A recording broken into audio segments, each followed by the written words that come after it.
चाहे धर्म की बात हो चाहे जाति की बात हो, वहां जितनी एकजुटता के साथ, जितनी तीव्रता के साथ खुद के साधन संसाधन खर्च करके लोग एकजुट हो जाते हैं, वो किसानी के विषय के लिए नहीं होते।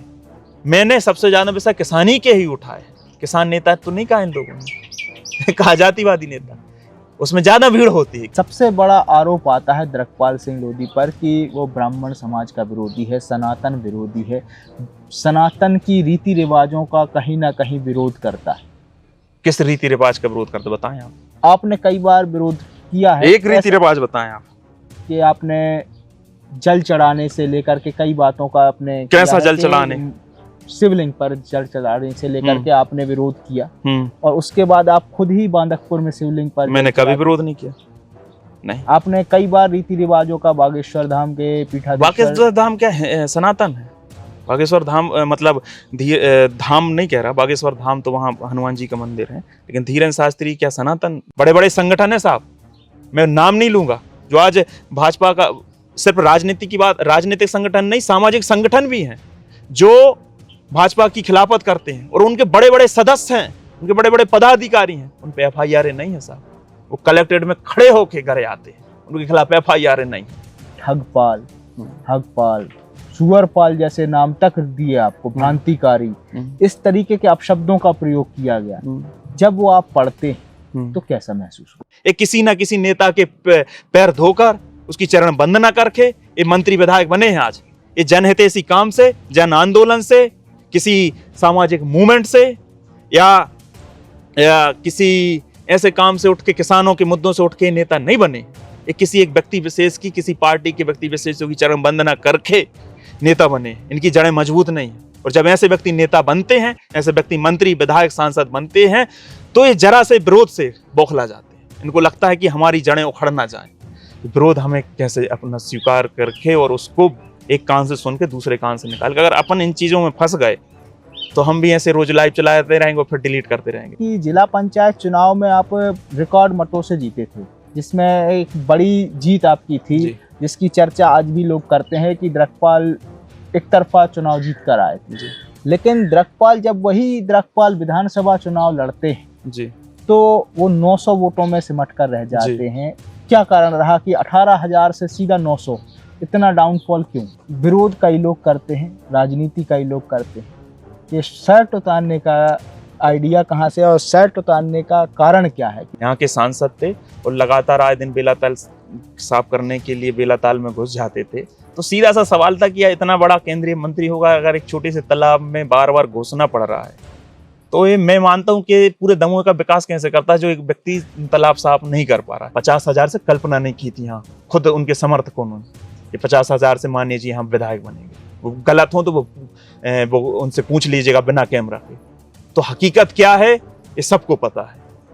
जिस दिन हकीकत से पर्दा उठेगा, और राहुल जी ने उठाया है साफ पर्दा, इतनी बड़ी 1.5-2 घंटे की प्रेस कॉन्फ्रेंस की, लेकिन आम जनता में उस चीज की चर्चा नहीं। दुख इस बात, सिर्फ मुझे ही टारगेट क्यों किया गया? एक कैबिनेट दर्जा प्राप्त मंत्री को एक छोटे से गांव में एक छोटे से व्यक्ति के यहाँ पंचायत बैठाने पड़ी। एक पूर्व वित्त मंत्री के बेटे को उसकी पूरी पृष्ठभूमि रचनी पड़ी। 2-2 बार के जिला पंचायत सदस्य को वहां आके पंचायत रखवानी। तो जिला पंचायत चुनाव में जब इतना पैसा बंटता है एक जिला पंचायत सदस्य को, तो फिर जब जिला पंचायत अध्यक्ष या उपाध्यक्ष रहते हैं वो रिकवर कैसे करते हैं? उनके पास ये पैसा वापस कैसे आता है? जब 20-20 लाख 30-30 लाख जब वो बांटते हैं तो लगभग करोड़ों रुपया वो बांट देते हैं, फिर वो वापस कैसे आते? कितना बड़ा काम कर रहे हैं वो अपनी विधानसभा में, जूस फैक्ट्रियां लगवाकर, और जनता में उसका हल्ला भी नहीं किए। भड़कपन देखिए आपकी। हम नहीं चाहते कि इसका श्रेय हम लें। एक जूस की फैक्ट्री है नोएडा, जो कि निज निवास है मंत्री जी का, उनके घर से मुश्किल से 4 या 5 किलोमीटर दूर पट्टी गांव है, केवलारी पट्टी है, बेड़ियों की पट्टी भी कहलाती है, पट्टी गांव है। एक वहाँ पे बहुत भव्य जूस की फैक्ट्री लगी है, मतलब छोटी छोटी लगी है, हर गांव में, हर घर में वो फैक्ट्रियां लगी हैं। एक दूसरी फैक्ट्री है आपके पथरिया क्षेत्र के बोतराई गांव। कल वो व्यक्ति सांसद नहीं रहेगा, मैं गारंटी से कह रहा हूँ। यही लोग जो आसपास हैं, यही लोग उनका विरोध करेंगे, उन माननीय का विरोध यही लोग करेंगे। और किया है भाई। दमोह में जो गुटबाजी चलती वो किसी से छुपी नहीं। यही गुट वाले जो मील पे खड़े रहते थे वो आज वहां खड़े, और जो वहां खड़े रहते थे वो मील पे भी मील से भी दूरी बनाए थे। लेकिन आज मील वाले भी यहाँ हैं, यहाँ वाले वहां हैं, सब यहाँ वहां हैं। माने गंगाधरी शक्तिमान।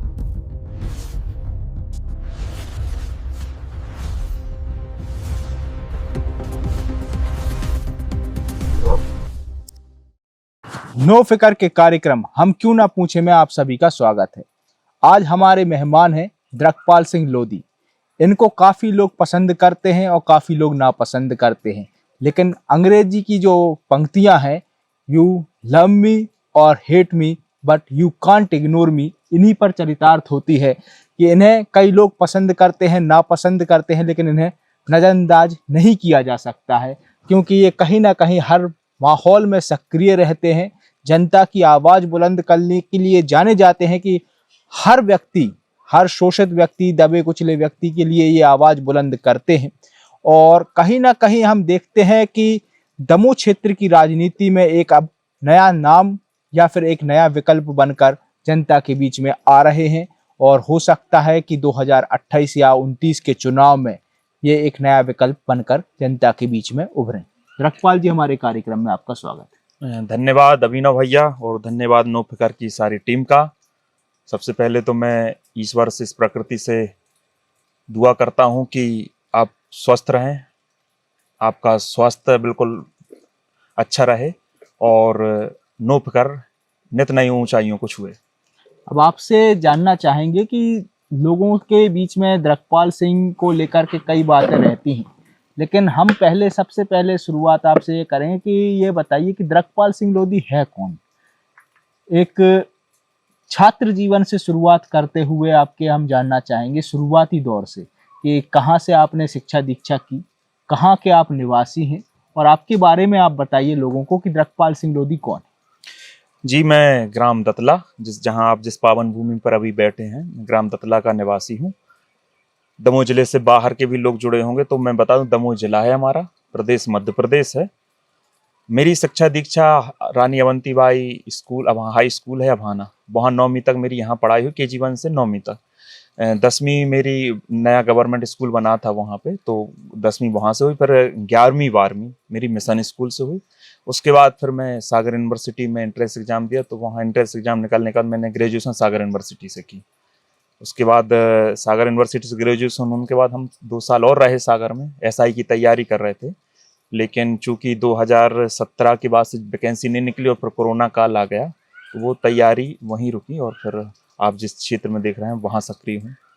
LLB भी आप जुड़े थे? हाँ, LLB जुड़ा था, लेकिन वो LLB चुनाव था उस समय, तो चुनाव के समय ही पेपर थे, तो उस समय मेरा फर्स्ट ईयर हो गया था।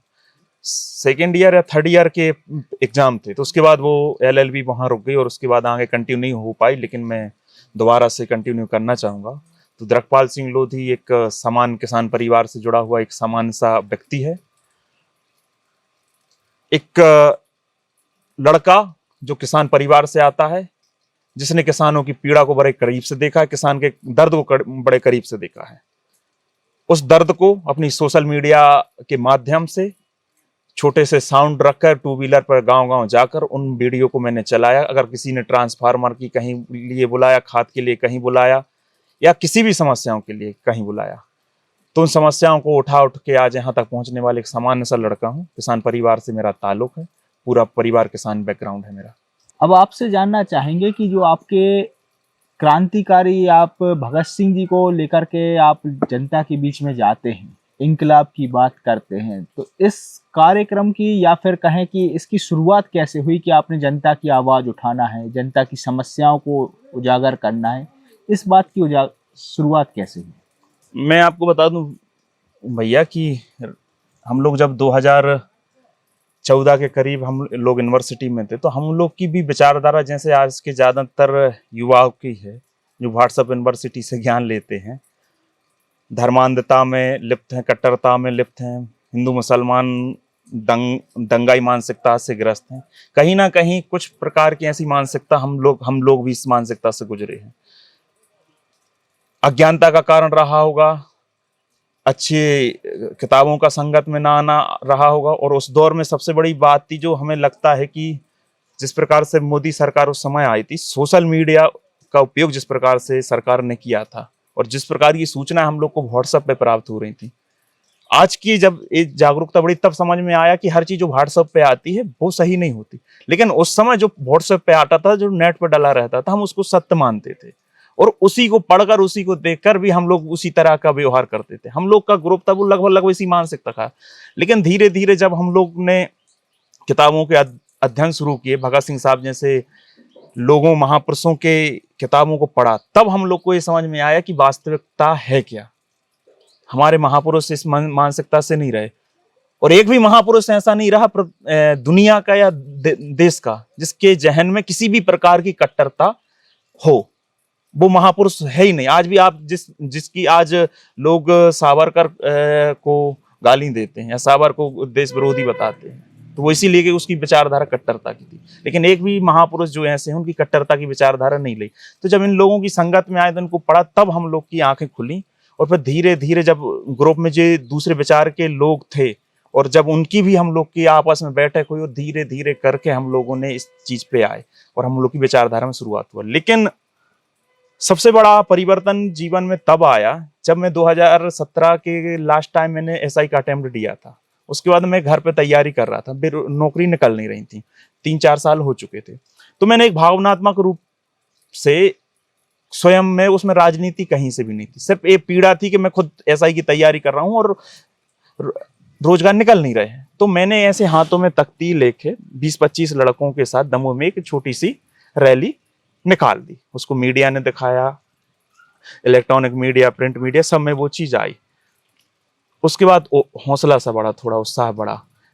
उसके बाद उस समय के मुझे अच्छे से ध्यान है, सोयाबीन की फसल बर्बाद हो चुकी थी, पथरिया के किसानों की भी और यहाँ के किसानों की भी। तो वहां के किसान और यहाँ के किसानों ने मिलकर वो आंदोलन किया, उसमें भी हौसला हमारा बढ़ा। फिर एक ध्यान है, तीसरा आंदोलन हुआ था जो उस समय का मेरा सबसे बड़ा आंदोलन था। दमोह में जितनी भी कोचिंग क्लासेस हैं, सभी कोचिंग क्लासेस के गुरुओं के साथ मिलकर हम लोग ने बेरोजगारी के खिलाफ हल्ला बोल किया था, लगभग 1,500-2 हजार युवाओं के साथ में। और जब इस क्षेत्र में 2-3 हमारे आंदोलन हो चुके थे तो हौसला ऑटोमेटिक बढ़ गया और पता ही नहीं चला हम वो रास्ता छोड़ के कब इस रास्ते पे आ गए। उसके बाद आपका एक काफी एक चर्चाओं में एक विषय रहा, जिसे दमोह क्षेत्र में कहें या पूरे मध्य प्रदेश में कहें कि स्याही कांड कहलाता है, जो दल बदल के बाद हुआ था। उस स्याही कांड के बारे में कैसे मन में विचार आया कि एक विधायक ने जिसने दल बदल किया है तो उसके ऊपर स्याही फेंकी जाए? क्या विचार थे, क्या कारण रहा वो? चूंकि वो दल बदल का जो यहाँ चीज हुई, वो इससे पहले हम लोग ने ग्वालियर में पूरी टीम के साथ हम लोग ने ग्वालियर में सिंधिया और सिंधिया जी के साथ जितने भी विधायक थे उनके पुतले खदेड़े थे वहां पे जाके। लोकतंत्र बचाओ यात्रा हमने उसका नाम दिया था। तो वो उसी से प्रेरित था। अगर ये व्यक्ति जो आज सांसद हैं ये उसी समय पाला पलट लेते तो शायद उन जो 22-23 पुतले विधायकों के थे उनमें इनका भी पुतला होता, तो वो शायद स्याही कांड दमोह में ना होता। चूंकि हम लोग वहां कर चुके थे और यहाँ हमारी धरती पर अगर एक किसी व्यक्ति ने जनता के साथ विश्वासघात किया है और जनता ने जिसे मत देकर जताया था, उस मत का अपमान करके वो दूसरे दल में गया, तो हम लोग ने उसका विरोध, जैसे सिंधिया का विरोध और अन्य विधायकों का विरोध ग्वालियर में जाकर किया था, हम लोग ने वो दमोह में किया था। तो उसमें आप अरेस्ट हुए थे, जेल भी गए थे आप। तो वो क्या दौर रहा जब आपको, आज वर्तमान समय में भी दमोह में पुलिस में पदस्थ हैं दमोह जिले में एचआर पांडे जी, नाम आपको भी याद होगा और कल उनका एक वीडियो देखा तो मुझे भी फिर से नाम याद आया जी। तो वो दौर क्या रहा? एचआर पांडे जी से काफी तनातनी रही, उन्होंने आपको अरेस्ट किया और वो सब दौर। मैं अभिनव भैया ये मानता हूं कि एचआर पांडे जी हो या कोई भी अन्य पुलिस अधिकारी हो, आज वर्तमान के एसपी साहब हो या कलेक्टर साहब हो या कोई भी हो, इनसे तनातनी तो नहीं मानना चाहिए कि इनसे डायरेक्ट तनातनी इनसे है। कहीं ना कहीं ये सिस्टम, जो राजनीतिक सिस्टम है, ये हर व्यक्ति को ऐसा मजबूर कर देता है कि उनको ले देखे, उनके अंडर काम करना ही पड़ता है। जो वर्तमान सत्ता है, सत्ता जो 15-20 साल से काबिज है मध्य प्रदेश की धरती पे, ये चाहती है यहाँ की किसान, यहाँ का युवा, यहाँ की मीडिया, यहाँ के पुलिस, यहाँ का हर एक सिस्टम उनके इशारों पर नाचे। तो एचआर पांडे जी को उस समय उनने आगे किया था और मुझे अच्छे से ध्यान है, HR पांडे सर न्यायालय में मैडम थी उस समय, तो उनके सामने जाके कह रही थी कि द्रकपाल ने मेरी आंख में तेजाब फेंका। हालांकि वो आज उनसे अच्छे व्यवहारिक हैं, मजबूरी बस उनने जैसा भी हो 353 भी लगी थी मुझ पे, लेकिन ऐसा कुछ नहीं था, मैंने स्याही फेंकी थी और उसके प्रमाण भी थे। हालांकि जब आप वीडियो उठा के देखिएगा, जब वो स्याही कांड हुआ था तो HR पांडे सर वहां आसपास कहीं नहीं थे, क्योंकि उनकी मजबूरियां रही होंगी, दबाव रहा होगा कि उनको फ्रंट पे आना पड़ा और खुद फरियादी बनना पड़ा। अब आपसे जानना चाहेंगे कि केंद्रीय मंत्री उस समय थे प्रहलाद पटेल जी, जी उस समय आपने उनके पर भी सवाल दागते हुए बेलाताल क्षेत्र में आपने कुछ तख्तियां ली थी और उनके से भी कुछ सवाल किए थे, जी जो कि उस समय दमोह क्षेत्र के सांसद थे। जी। उसके विषय में जानना चाहेंगे कि क्या वो दौर रहा, क्या कारण रहा? जो भी जनप्रतिनिधि यहाँ का बनता है, सांसद बनता है, विधायक बनता है, तो हम सीधा सवाल हम उन्हीं से सवाल करेंगे। वो क्योंकि उस समय वो यहाँ के सांसद थे और लगातार आए दिन बेलाताल साफ करने के लिए बेलाताल में घुस जाते थे। तो सीधा सा सवाल था कि यह इतना बड़ा केंद्रीय मंत्री होगा, अगर एक छोटे से तालाब में बार बार घुसना पड़ रहा है, तो ये मैं मानता हूँ कि पूरे दमोह का विकास कैसे करता है जो एक व्यक्ति तालाब साफ नहीं कर पा रहा है। तालाब को लेकर ढेर सारे कई बार उनसे विरोध हुआ, कई बार किसानों को लेकर उनकी एक बार नवरात्रि माता के पंडालों में जाके हमने तख्तियां खड़ी करके उनका विरोध अपना जताया, और भी ढेरों बार आमना सामना हुआ। तो जो भी जनप्रतिनिधि होता है उनसे तो हम सवाल करेंगे साहब। तो आज भी वो बेलाताल साफ नहीं हो पाया। जी। अब आपसे एक प्रश्न बनता है जो कि दमोह क्षेत्र में काफी चर्चित रहा जी कि जिला पंचायत का चुनाव हुआ, जिला पंचायत के चुनाव में खरीद फरोख्त की बात आई जी और दतला में इसके लिए पंचायत भी बिठाई गई। जी इस पे आरोप सबसे ज्यादा आप पर लगाए गए कि आपने पैसे लिए, जी रकम बढ़ाई, जी और कई बातें इसके वीडियो भी आए सामने, ऑडियो भी आए और कई बातें इसकी सामने आई। इस पर आपकी क्या कहना है? ऐसा है अभिनव भैया कि कुछ अगर अपनी कमियां या अपनी गलतियां उनको तर्क देकर, अगर हम चाहते तर्क देकर अपन उनको ये कह दें कि नहीं ये गलत है या सही है, तो जो गलत है वो गलत ही रहता है। मेरा ये मानना है, चाहे वो किसी ने भी किया हो, और उसका परिणाम भी सबको भुगतना पड़ता है। जो चीज जिस विचारधारा पे आप चल के आगे बढ़ रहे हो और उस विचारधारा का अगर आप डगमग होते हैं और उस विचारधारा को अब जनता जिस रूप में आपको देख रही है वो उस पर आप नहीं उतर पाते, तो अपनी कमियों और उसको स्वीकार करना चाहिए। और मैं वो व्यक्ति हूँ, मैंने हर चीज अपनी स्वीकार करके, भले वो पब्लिकली स्वीकार ना करूं, लेकिन अपने आत्मचिंतन में अपने अंदर झांक के जब भी देखता हूँ जो भी ढेर सारी गलतियां जब भी हुई हैं, तो मैं उनको मानता हूं कि वो। तो आप अपनी गलती स्वीकारते हैं कि वो गलती थी? एक पक्ष में अगर अपनी व्यक्तिगत में कह रहा हूं ना, मैं खुल के ही कह रहा हूं कि अगर उसके कई पक्ष हो सकते हैं, मैं तर्क वितर्क भी कर सकता हूं, लेकिन जो गलती है वो गलत है, चाहे मैं करूं या कोई भी करे। दूसरी बात, कहीं ना कहीं चीजें सिर्फ मुझे ही टारगेट क्यों किया गया? एक कैबिनेट दर्जा प्राप्त मंत्री को एक छोटे से गांव में एक छोटे से व्यक्ति के यहां पंचायत बैठाने पड़ी, एक पूर्व वित्त मंत्री के बेटे को उसकी पूरी पृष्ठभूमि रचनी पड़ी, 2 बार के जिला पंचायत सदस्य को वहां आके पंचायत रखवानी पड़ी। तो ये कहीं ना कहीं मैं नहीं मानता कि सिर्फ ये मुझे सिर्फ पैसों तक मामला था, नहीं, ये कहीं तक पैसों तक मामले में ये बात तो बड़ी गहरी थी। तो कहीं ना कहीं आज जनता को समझ में आ रही होगी। तो आज मैं जिस प्रकार से मैं कहना चाहता हूं कि पंचायत उन लोगों ने बैठा रही जिनने खुद 2 जहां से पैसे लिए 2 बार, जिनने पूरे दमोह का मत बेचा, उनने पंचायत बैठाई। मैं तो कह रहा हूं, आपके मीडिया पे कह रहा हूं कि जो गलतियां मेरे से, मैं उनको स्वीकार करता हूं। क्या वे इतनी दम रखते हैं कहने की? और दूसरी बात, आज जनता भी ढेर सारे सवाल करती है उस चीज को लेकर, मैं उस चीज पे टिप्पणी नहीं करता, वो स्वीकार करता हूं। दमोह की शहर की जनता करती, ग्रामीण भी करती है। उन सभी सम्मानीय जनता से मेरे 2 सवाल हैं। आप मुझसे सवाल करिए, मैं इसमें मानता हूं मेरा सकारात्मक पक्ष है, आप मुझसे ज्यादा उम्मीद रखते हैं इसलिए मुझसे सवाल करें, लेकिन आपको अपने क्षेत्र के जिला पंचायत सदस्य से भी सवाल करने चाहिए। कुछ तो दमोह के पार्षद हैं जो मेरे खिलाफ आए दिन जहर उगलते हैं, उनको अपने अंदर भी झांकना चाहिए। तो ऐसा शायद उनकी पत्नियां हो, तो ऐसा ना हो कि श्रीमती जी ने ले ली हो, पति को नहीं बताया, हो सकता है ऐसा भी हो। कई चीजें हो गई हैं तो, लेकिन कुछ जो चीजें हकीकत है उनको स्वीकार करना चाहिए। जो गलत है वो गलत है, वो तुम्हारे लिए भी गलत है, वो मेरे लिए भी गलत है, वो हर किसी के लिए गलत है। अगर मेरी गलती उजागर हो रही तो इसमें ये नहीं कह सकते आपकी द्रकपाल गलत है। आपकी गलती उजागर नहीं हो रही तो ये आप ऐसा भी नहीं कह सकते जनता को पता नहीं, जनता को सब पता है, पूर्व वालों का पता है, वर्तमान वालों का पता है, सबका पता है। अब आपसे इस पे एक और प्रश्न बनता है कि द्रकपाल जी 40 लाख का जिक्र हुआ था, 40 लाख वाले पर तो सवाल खड़े हुए और आज तक सवाल होते हैं, लेकिन जिन पर 55 करोड़ के इल्जाम लगे या 35 करोड़ के इल्जाम लगे, दमोह क्षेत्र की जनता या दमोह जिले की जनता उन्हें भूल गई या उस इल्जाम को भूल गई या फिर उनके दल बदल को भूल गई या उनके मताधिकार को बेचने के बात को भूल गई। क्या कारण लगता है कि द्रकपाल पर तो आज भी प्रश्न चिन्ह है, उनका प्रश्न चिन्ह क्यों धुल गया? सत्ता की ताकत और अपने अंदर का स्वाभिमान ना होना। जब जिस जनता के अंदर इतना विवेक ना हो, जिस जनता जनार्दन के अंदर इतना विवेक ना हो कि एक पल के लिए उसके लिए कोई चीज गलत है और अगले पल के लिए वही चीज सही है, तो उस जनता का विकास कैसे हो सकता है? जो वो घटनाक्रम है और जो वर्तमान में चीजें चल रही हैं, आप जानते वो जनता की मानसिकता दिखाता है। आपको ये समझना चाहिए कि आज पुलिस यहाँ तानाशाही है, यहाँ कलेक्टर साहब की तानाशाही है, एसपी साहब की तानाशाही है, किसी की भी यहाँ तानाशाही है या किसी मंत्री विधायक की तानाशाही है, तो इसके लिए वो दोषी नहीं है। कहीं ना कहीं जनता दोषी है। वो कुछ भी चीज घटनाक्रम होता है वो जनता तुरंत भूलती है, जनता उस चीज को आत्मसात नहीं करती, जनता उस चीज को आत्मसात करके उसका प्रतिरोध नहीं करती।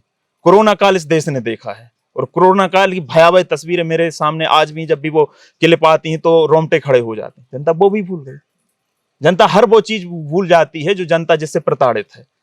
ढेर सारे ऐसे शिक्षक मरे, उनके परिवार वाले आसपास वालों ने सब देखा, लेकिन वो भी भूल गई। तो जनता की जो है भूलने की बीमारी है वो सबसे खतरनाक है। आज ताकत आई, आप झुक गए ताकत के सामने। कल वो व्यक्ति सांसद नहीं रहेगा, मैं गारंटी से कह रहा हूं। यही लोग जो आसपास हैं, यही लोग उनका विरोध करेंगे, उन्माननीय का विरोध यही लोग करेंगे। और किया है भाई, दमोह में जो गुटबाजी चलती वो किसी से छुपी नहीं। यही गुट वाले जो मील पे खड़े रहते थे वो आज वहां खड़े, और जो वहां खड़े रहते थे वो मील पे भी मील से भी दूरी बनाए थे। लेकिन आज मील वाले भी यहाँ हैं, यहाँ वाले वहां हैं, सब यहाँ वहां हैं, माने गंगाधरी शक्तिमान। बिल्कुल बिल्कुल। तो ताकत का यहाँ खेल है साहब। अगर ताकत तुम्हारे पास है तो तुम्हारे लाख दाग हों वो छुप जाएंगे।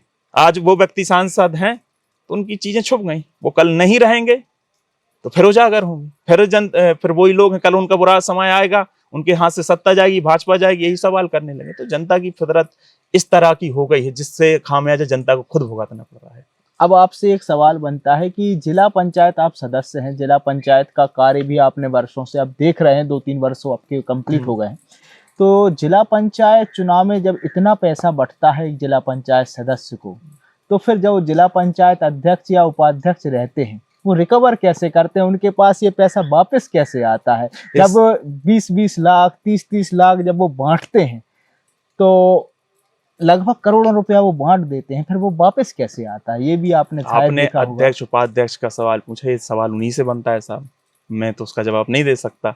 ये सवाल आपको अध्यक्ष उपाध्यक्ष से पूछना चाहिए, मैं तो उसमें जवाब देने के मैं लायक ही नहीं, क्योंकि आपका सवाल में ही आपने जिक्र किया कि अध्यक्ष उपाध्यक्ष, तो सीधा सवाल उनसे। बांटते वही हैं, ये बांटते नहीं बांटते ये तो सवाल आपको उनसे करना चाहिए ना साहब, इसके मैं जवाब दे ही नहीं उसके लिए।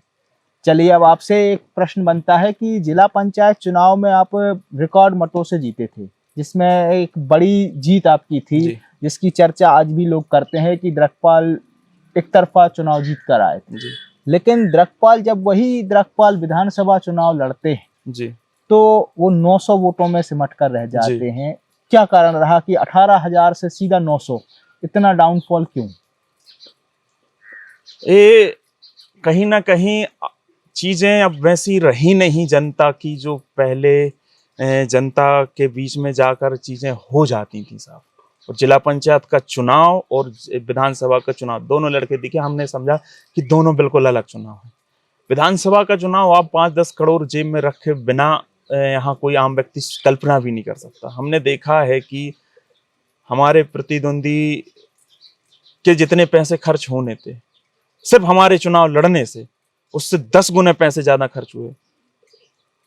वो खुद स्वीकार ये बात करेंगे कि उनका पूरे जीवन काल में इतने पैसे कभी खर्च नहीं किए जितने इतने चुनाव इस चुनाव में लास्ट टाइम किए थे। तो ये जो चुनाव में जो पैसा खर्च, जो संसाधन, ये कहीं ना कहीं हम लोग का मैनेजमेंट ऐसा नहीं रहा, हम लोग के पास इतने संसाधन उपलब्ध नहीं रहे कि हम लोग भी अपनी प्रचार सामग्री से लेकर जनता के बीच में पहुंचने से लेकर और भी चीजें रही। उसके कई कारण हो सकते हैं, पार्टी कौन सा चयन किया है आपने, उस समय का माहौल क्या है, ढेर सारे कारण हो सकते हैं कि जनता जनार्दन ने वो स्वीकार है। और कई चीजें उसमें हमने आज तक बोली नहीं वो चीजें, इसलिए कि क्या जनता हम ही से सवाल करेगी, लोग भी आलोचक हैं जो हम ही से कहीं सवाल करेंगे कि इतनी वोट मिलने का अगर तुम ये सवाल कर रहे हो तो ये अपनी गलती छुपा रहे हो। क्या है भाई साहब, हम लोग ने जब प्रचार कर रहे थे तो प्रचार में तो जो माहौल था, जिस प्रकार का समर्थन मिल रहा था, वो रिजल्ट में नहीं मिला। हम एक जिक्र करना चाहते हैं आपसे लांजी गांव का, इमालिया लांजी बांसा के यहाँ पढ़े लिखे लोग हैं, शिक्षा के कोई पटवारी है, पूरा पढ़ा लिखा, छोटा सा कस्बा है, छोटा सा गांव है, लेकिन पढ़ा लिखा है। वहां आप दारू नहीं पहुंचा सकते, वहां आप पैसे नहीं बंटवा सकते, वहां ढेर सारी वो चीजें नहीं हो सकती जो अन्य जगह हो जाती हैं। वहां का एक विषय था सड़क का। चुनाव से कुछ महीने पहले हम लोग ने वो सड़क का विषय उठा, वहां के बच्चे, बच्चियां, महिलाएं, पुरुष सब आए थे उस सड़क के विषय को लेकर। न्यूज़ लगाई थी उसकी। तो सागर नाका से लेकर कलेक्ट्रेट तक हम लोग ने वो पैदल मार्च किया था और तुरंत ही दूसरे तीसरे दिन वहां के सरपंच ने कम से कम 150 से 200 ट्राली वहां मुरम डाली थी, तो वो पक्की हो गई थी और फिर डामलीकरण के लिए वहां मंजूरी मिल गई थी। गांव वाले इसके लिए हमारा एहसानमंद थे कि आपकी वजह से हुआ, हालांकि वो हुआ उन्हीं की वजह से, अगर वो सड़कों पे ना आते तो कैसे होता, लेकिन गांव वालों का बड़कपन, उन्होंने इस चीज के लिए हमें एहसानमंद माना। अब कल्पना कीजिए साहब, जिस गांव ने एक कह रहे हैं, जिस गांव के बच्चे, जिस गांव के बुजुर्ग, जिस गांव की महिलाएं, तो बेटा तुमने हमारा जीवन बदल दिया, उस गांव के क्या लोग हमें वोट नहीं देंगे? जिस गांव के व्यक्ति ने हमें खुल के बताया कि भैया ये फलाना नेता पुत्र हमारे यहाँ आए थे और उनके मुंह पे हमने फटकार के भगाया था कि आपने इतने वर्षों तक हमारे गांव की सड़क नहीं बनाई है, और एक कल के नौजवान ने, जिसको हम पहचानते तक नहीं थे सीधे तौर पर, एक फोन में आया, हमारी लाइव चले और हमारा आंदोलन किया और आज उसके कारण सड़क मंजूर हो गई, कि हम उसको वोट क्यों ना दें? ये गांव वालों के शब्द थे। पढ़ा लिखा व्यक्ति, पैसे से सक्षम गांव, क्या हमें वोट नहीं देता? क्या वो पंगों में या पैसे में मैनेज हो जाता? नहीं होता। उस गांव से हमें वोट नहीं निकली साहब। और वो आज भी गांव वाले कहते हैं कि आप आए, हम मंदिर में गांव के अपने बच्चों के सर पर हाथ रख के कहते हैं कि द्रकपाल भाई को हमने वोट दी है। वो आज भी गांव वाले कहते हैं। अबे हम सवाल किससे करें साहब, किससे हम सुनाएं? हम खुद ही हंसी का पात्र बनते। ईवीएम पे चिल्लाते तो रहे ना लोग। अभी राहुल जी ने कितनी बड़ी प्रेस कॉन्फ्रेंस की, मीडिया ने दिखाया, उसमें क्या हुआ? जनता में चर्चा है उस चीज की। हम क्या लेके किसके सामने जाते? एक कड़वा सच आप पूछिएगा, लांजी गांव में कभी भी जाएं आप फोन पे, आप पूछिएगा कि द्रकपाल को वोट नहीं दी थी क्या आप लोगों ने? तो मैं इसलिए निराश नहीं हुआ, मुझे लगा कि मुझे तो वोटें मिली हैं। कहीं ना कहीं जो मैनेजमेंट है भाजपा का चल रहा है, इसके कारण है कि ये चीजें सब हुई हैं। 50,000 से कल्पना नहीं की थी, हाँ खुद उनके समर्थकों ने, ये 50,000 से मानिए जी हम विधायक बनेंगे। वो गलत हो तो वो उनसे पूछ लीजिएगा बिना कैमरा के। तो हकीकत क्या है ये सबको पता है। जिस दिन हकीकत से पर्दा उठेगा, और राहुल जी ने उठाया है साहब पर्दा, इतनी बड़ी 1.5-2 घंटे की प्रेस कॉन्फ्रेंस की, लेकिन आम जनता में उस चीज की चर्चा नहीं। दुख इस बात का है साहब। अब आपसे एक प्रश्न, और एक शुभ चिंतक व्यक्ति हैं दमोह के, उनने कहा कि ये प्रश्न पूछना कि द्रकपाल सिंह लोधी जब तक जिला पंचायत सदस्य नहीं बने थे या फिर 2023 का विधानसभा चुनाव नहीं हुआ था, तब तक तो मलैया जी के खिलाफ प्रश्न करते थे, जयंत मलैया जी से कार्यों के लिए सवाल भी करते थे और प्रश्न भी करते थे। लेकिन 2023 के चुनाव के बाद से उनने उनका विरोध करना भी बंद कर दिया, और उतने सवाल उतने तीखे नहीं होते हैं जो पहले होते थे और खुल के होते थे। क्या कारण है? ये तो फिर मतलब जिस भी सम्मानीय व्यक्ति ने सवाल पूछा, वो मतलब वो तो या तो हवा में सवाल पूछ लिया है, या मन में किसी प्रकार की वेदना है, या मन में, ये नहीं कह रहा हूँ कि वो उनके मन में हो सकता है उनका डाउट क्लियर ना हो, उनके मन में लग रहा हो। इसलिए आपको बता दूं भाई साहब कि जहां हम राहुल सिंह जी का नाम लेते हैं, जहां धर्मेंद्र सिंह जी का नाम लेते हैं, जहां लखन पटेल जी का नाम लेते हैं, जहां उमा देवी जी के खटीक का नाम लेते हैं, जयंत मलैया जी का भी नाम लेते हैं, और मैं बड़ी जिम्मेदारी से कह रहा हूं, चाहे मेरी वीडियो उठा के देख लें, वो तो आप वीडियो में उपलब्ध हैं, ऐसे तो मौखिक रूप से जिन लाइव वगैरह में देखे होंगे उन्हीं को बता सकता। मैं दमोह का पहला व्यक्ति हूँ जिसने मलैया मील के सामने डीजे खड़ा करके उनके खिलाफ नारे लगा, उनके खिलाफ बोला। मैं पहला व्यक्ति हूँ जिसने उनके कॉलेज के सामने डीजे खड़े करके उनके खिलाफ में भाषण दिए। मेरे बराबर तीखा लिखना और बोलना उनके खिलाफ, ये शायद है किसी ने किया। ये सब चीजें 23 के पहले की नहीं, बात की भी है। मतलब ये तो अभी घटना के नाम जो बताया वो लांजी गांव वाला था, लेकिन बात की भी, जैसे हम लोग यहाँ गए थे, क्या बोलते हैं, अभी ये विषय उठा रहे थे बांध वाला। बांध वाले आप वीडियो सुनिएगा साहब, बांध वाले वीडियो में हमने किसी को नहीं बख्शा। अब बताएं ये होता क्या है? कई बार कई नेता छोटी चीजों पे प्रतिक्रिया दे देते हैं और कई बार कई लोग नहीं देते हैं। तो जो प्रतिक्रिया जो नेता देता है सो लगता है कि सिर्फ इसका विरोध हो रहा है, विरोध जबकि सबका हो रहा है, विरोध सबका नाम लेके कर रहे हैं। अब वो उनका विवेक है, कौन व्यक्ति, जैसे कल एक प्रतिक्रिया आई थी, एक लाइव आई थी, फिर वो डिलीट हो गई। मैं मानता हूं मैं अगर उस जगह होता मैं कभी भी लाइव नहीं चलाता। मेरे खिलाफ जितना मेरा दमोह में विरोध होता, मेरे खिलाफ जितनी पोस्टें मेरे खिलाफ डरती, मेरे लिए अपशब्द कहे जाते हैं, जिस दिन इन माननीयों के लिए कहे जाने लगेंगे या तो खुद टंग जाएंगे या दूसरे को टांग के मार देंगे। मैं बड़ी जिम्मेदारी से कह रहा हूं ये बात। ये विरोध झेल ही नहीं सकते, जो विरोध नहीं झेल सकता उसको राजनीति करने का कोई हक नहीं है। तो ये नेता के विवेक पर तय करता। हमने लगातार नाम लेकर, कई बार मुझे अपने शब्दों पर भी कई बार दुख होता है कि मैंने लुगाई, लड़का, ऐसे ऐसे शब्द बोले मलैया जी के लिए। क्या क्या बात करते कि हम विरोध नहीं कर। हमारे बराबर में तो बता दूं कि दमोह में किसी ने विरोध किया हो साहब, किस चीज को, तो हमें भी वो है कि हम चाहे धर्मेंद्र सिंह जी हो, राहुल सिंह जी हो, या जयंत मलैया हो, या लखन पटेल जी हो, कई बार उनका विरोध में मैं जी नहीं लगा पाता। अरे लखन पटेल या जयंत मलैया या राहुल सिंह, इसका मुझे भी खेद होता कि मैं विरोध भी करूं तो शब्दों की मर्यादा रहे। इसकी मैं कहता हूं ना, जो मेरे अंदर कमियां हैं मैं सुधार करने की कोशिश करता हूं। आक्रोश में कई चीजें निकल जाती, लेकिन ये सरासर गलत है कि मैंने उनका, मेरे बराबर दमोह में कोई व्यक्ति नहीं होगा जितना उनका विरोध मैंने किया, किसी ने किया हो। अब आपसे एक प्रश्न, शायद प्रश्न आपको अच्छा लगे और उन लोगों को, विरोध वालों को बुरा लगे, और आपसे जानना चाहेंगे कि द्रकपाल सिंह लोधी 2023 तक तो द्रकपाल सिंह लोधी रहे, लेकिन द्रकपाल सिंह लोधी का जब से जिला पंचायत चुनाव के बाद से कई ऐसे शब्दों से लोग, आपके आलोचक या कहें विरोधी, नाम यूज करने लगे। ठगपाल, हगपाल, सुअरपाल जैसे नाम तक दिए आपको, भ्रांतिकारी, इस तरीके के अपशब्दों का प्रयोग किया गया।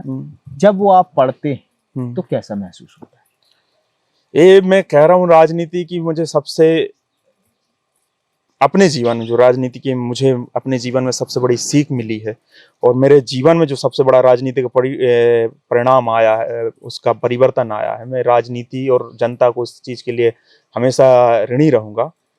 मैं जब 2017, 18, 19 मतलब कॉलेज समय था, स्कूलिंग टाइम थी, या गांव में जब रहता था, मैं ऐसा नहीं था। मैं मतलब वो व्यक्ति हूँ कि अगर कोई मेरे सामने में विरोध कर दे और मैं चिल्ला दूं तो वो पैंट गीली हो जाए उसकी। मैं वो व्यक्ति रहा। मेरा गुस्सा मेरे पे कंट्रोल कभी नहीं होता था। मेरी यूनिवर्सिटी की घटनाएं हैं ढेर सारी, मेरे गांव की और भी समय की घटनाएं, कि मेरे गुस्सा मेरा अति वाला रहता था, पागलपन से भरा हुआ गुस्सा, इस टाइप का मुझे एक समय गुस्सा आता था। लेकिन राजनीति में जब मैं आया और जब चीजें धीरे धीरे समझनी शुरू करें, तो ये विरोध जब हुआ तो विरोध से एक चीज तो हुई, मेरा गुस्सा शांत हुआ और मैंने बहुत कुछ सीखा, और इन चीजों से सीखे बहुत मजबूत हुआ। ये जब भी चीजें ऐसी पढ़ता हूं तो कई चीजों को लेकर दुख होता है, शब्दों को लेकर भी दुख होता है। ऐसे जिस तरह की विचारधारा फैला रहे हैं, इस तरह की चीजें कर रहे हैं, वो अपने अंदर भी नहीं झांकते हैं, और दमोह के अन्य जनप्रतिनिधियों, अन्य लोगों के अंदर भी नहीं झांकते। सब, मैं अपनी बड़वारी नहीं कर रहा हूं, लेकिन कई बार होता है कि अगर दूसरे तुम्हारी सकारात्मकता नहीं दिखा पा रहे, सिर्फ नकारात्मक दिखा दे, तो ये अपना फर्ज बन जाता है कि अपन को अपनी चीजें दिखा नहीं पाएंगे। 4-5 साल का जो दमोह का चीजें रही हैं, उससे द्रकपाल सिंह लोधी को आप गायब कर दीजिए। आप बता दीजिए कि दमोह में कब लाइव चलती थी, जो खाद के लिए लाइव चलाता था, कब ट्रांसफार्मर के लिए इस दमोह में किसी ने आवाज उठाई है, कब किसी के यहाँ कोई घटना हो गई प्रशासन के गलती के कारण, उसके लिए किसने आवाज उठाई। मैं 250 से 300 ट्रांसफार्मर गांव गांव में जाके उनकी लाइव चला के रखवा चुका हूं। एक समय ऐसा था कि माननीय विधायकों को पोस्ट डालनी पड़ती थी कि आज मैंने फलाना गांव में ट्रांसफार्मर रखवाया। विधायकों को ये पोस्ट डालनी पड़ती, क्योंकि द्रकपाल हर दिन किसी ना किसी गांव में ट्रांसफार्मर रखवाया। मेरा नकारात्मक पक्ष ढेर सारे हो सकते हैं, उसको आप उसकी आलोचना करिए, उसका विरोध करिए, उसको भी शब्दों की मर्यादा में रह के करा जाता। आपके शब्दों की मर्यादा नहीं है, वो आपके संस्कार दिखाते हैं, आप जैसे करना चाहें करिए। लेकिन सिर्फ इस चीज को लेकर कि सिर्फ द्रकपाल सिंह लोधी का विरोध करना है, आप एक बहुत बड़े चीज को, आप सकारात्मक पक्ष को आप दबा रहे हैं। मेरी नहीं, ढेर सारे युवा भी उसके बाद निकले जिन्होंने गांव गांव जाके लोगों की आवाज बनना शुरू किया। आज से पहले लाइव चलती थी क्या? 4-5 साल पहले देखो, आप उठा के देख लें सोशल मीडिया का इतिहास, कौन कितने लोग क्या करते थे आपको सब पता चल जाए। कितने लोग चकाजाम की आज हिम्मत आई तो वो कैसे आई, ये वो अपने आप पूछें। धरने प्रदर्शन की हिम्मत आई तो वो कैसे आई। नेताओं के नाम लिखकर फेसबुक पर उनसे सवाल पूछने की हिम्मत आई तो वो कैसे आई। कहीं ना कहीं हम लोग, हमारी टीम इसमें बहुत बड़ा योगदान दिया है दमोह में। आप हमारे नकारात्मक पक्ष उजागर करते रहेंगे, लेकिन सकारात्मक जो पक्ष है वो हमें ऊर्जा देते हैं, हमारी टीम को ऊर्जा देते हैं। हम उससे आगे बढ़ते हैं, उससे सीखते हैं, और वही हमें जब बुरे समय में इस तरह का विरोध होता है तो हमें वही चीजें हमें ऊर्जा देती हैं आगे बढ़ने के लिए कि हमने सब चीजें देख ली साहब।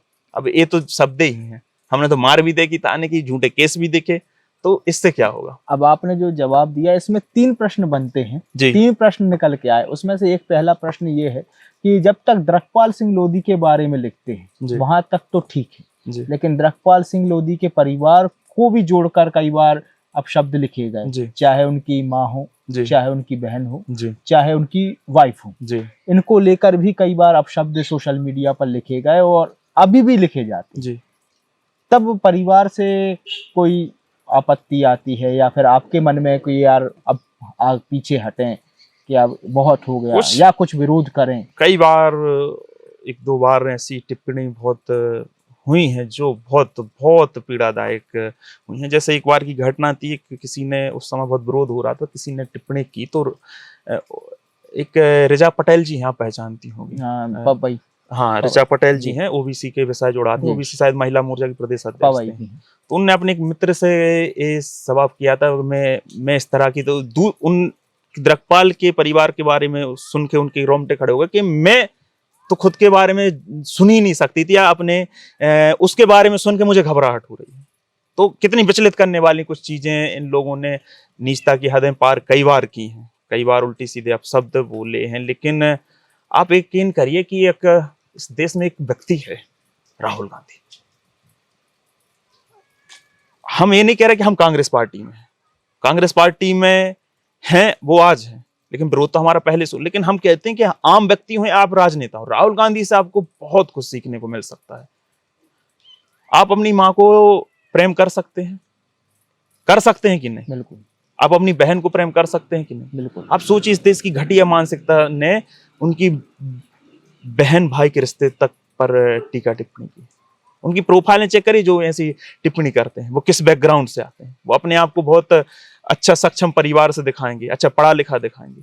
लेकिन अगर उस व्यक्ति, जो व्यक्ति देश का सबसे बड़ी आज विपक्ष की पार्टी का नेता है, वो व्यक्ति इतना सब कुछ झेल के यहाँ तक पहुंचा है, इतनी चुनाव हारने के बाद भी सब चीजें झेल के पहुंचा है, तो मैं मानता हूँ उससे बड़ा प्रेरणा का स्रोत और कोई नहीं हो सकता। और हमें ये चीजें ऐसे लोगों से सीखनी चाहिए कि विरोध हमें कैसे अपना स्वीकार करके और उसको एक कान से सुन के दूसरे कान से निकाल के, अगर अपन इन चीजों में फंस गए तो हम भी ऐसे रोज लाइव चलाते रहेंगे और फिर डिलीट करते रहेंगे। हालांकि हमने कभी लाइव चला के डिलीट नहीं की है, हम कभी करते भी नहीं है, क्योंकि अपन पहले सोच समझ के ही बोलते हैं कि डिलीट ना करने पर अपन ऐसी वो रखते, इतनी सतर्कता जरूर रखते हैं। लेकिन सवाल उन लोगों से जो इस तरह की टिप्पणी करते हैं, आपका परिवार में क्या माँ बहनें नहीं है? आपके परिवार ने, आपकी माताओं बहनों ने संस्कार नहीं दिए क्या? मेरे ढेर सारे, आपने मेरा विरोध देखा होगा, हर प्रकार का विरोध देखा होगा, घटिया से घटिया टिप्पणी मेरे ऊपर देखी, लेकिन आप मुझसे ये कभी नहीं कह पाएंगे कि मैंने उसके खिलाफ अभद्रता से कोई उस तरह की जवाब दिया। मेरे ढेर सारे साथी ऐसे हैं, और आप जानते हैं कि मेरे साथी कैसे हैं। एक वीडियो वायरल हुआ था, वो हुआ था, उसकी भी हमें खेद है कि मैंने वो छोटा भाई है, मेरे मित्र है और छोटा भाई है, उसको आक्रोश में, लेकिन आप शब्द ऐसे नहीं बोले कि जिसपे हमें शर्म आ, गुस्सा में उसको बोल दिया था, लेकिन अब शब्द नहीं बोले उसको, तो उसका खेद है। और मुझे मैं क्या बोल रहा था कि मेरे साथी ढेर सारे बार जब ये टिप्पणी देखते हैं, ऐसी पोस्टर देखते हैं, कई बार मुझे फोन आया कि द्रकपाल अब नहीं, अब शांत नहीं रहेंगे, तुम हर बार एक कहते छोड़ो छोड़ो छोड़ो, हम नहीं शांत रहेंगे। हर बार की स्थिति है, मैं हर बार समझाता हूं लोगों को, कई बार पागलपन जैसा व्यवहार करने लगते हैं, अरे आज तो ये करेंगे, आज तो वो करेंगे, तब हमको समझाता अगर अपन इस चीज में फंस गए तो फिर अपन इसी चीज में फंसे रहेंगे। आज अपना विचारधारा देखिए, अपनी मूवमेंट देखिए, आज अपन किस विचारधारा की लड़ाई लड़ रहे हैं। आपके द्रकपाल का नाम एक सांसद, एक मंत्री को लेना पड़ रहा है, आपका विरोध एक सांसद को करना पड़ रहा है, आपका विरोध यहाँ के विधायकों को करना पड़ रहा है, आपके द्रकपाल के खिलाफ उन लोगों को एफआईआर करवानी पड़ रही हैं, झूठी एफआईआर। तो आप अपने द्रकपाल का कद समझिए। अगर आप चाहते हैं कि अपन इन छोटी हरकतों में पड़ जाए, मारा पीटी, टीका टिप्पणी, उसको जवाब, इसको जवाब, कई बार मुझे भी कहते हैं आप इसके खिलाफ लाइव चलाओ, इसको जवाब दो, नहीं देना भाई। अपनी विचारधारा, अपन किस लेवल की विचारधारा पर काम कर रहे हैं, किन मुद्दों से लड़ रहे हैं। अगर अपन इन विषयों में पड़ गए तो अपनी तो विचारधारा खत्म है, फिर इसी में लिप्त रहेंगे। अब जैसे आप कांग्रेस से जुड़ गए हैं जी, तो पहले आपने समाजवादी पार्टी से चुनाव लड़ा, अब कांग्रेस से ज्वाइन हुए, कांग्रेस से जैसे ही आप जुड़े जी, कई चीजें आपका विरोध हुई, आप कांग्रेस में भी जी, यहाँ तक कि कुर्सी फेंकने के वीडियो भी वायरल जी। तो उस दौर को कैसे देखते हैं कि क्या कारण रहा कि इतना विरोध हुआ, इतनी नाराजगी क्यों द्रकपाल के कांग्रेस से जुड़ने से?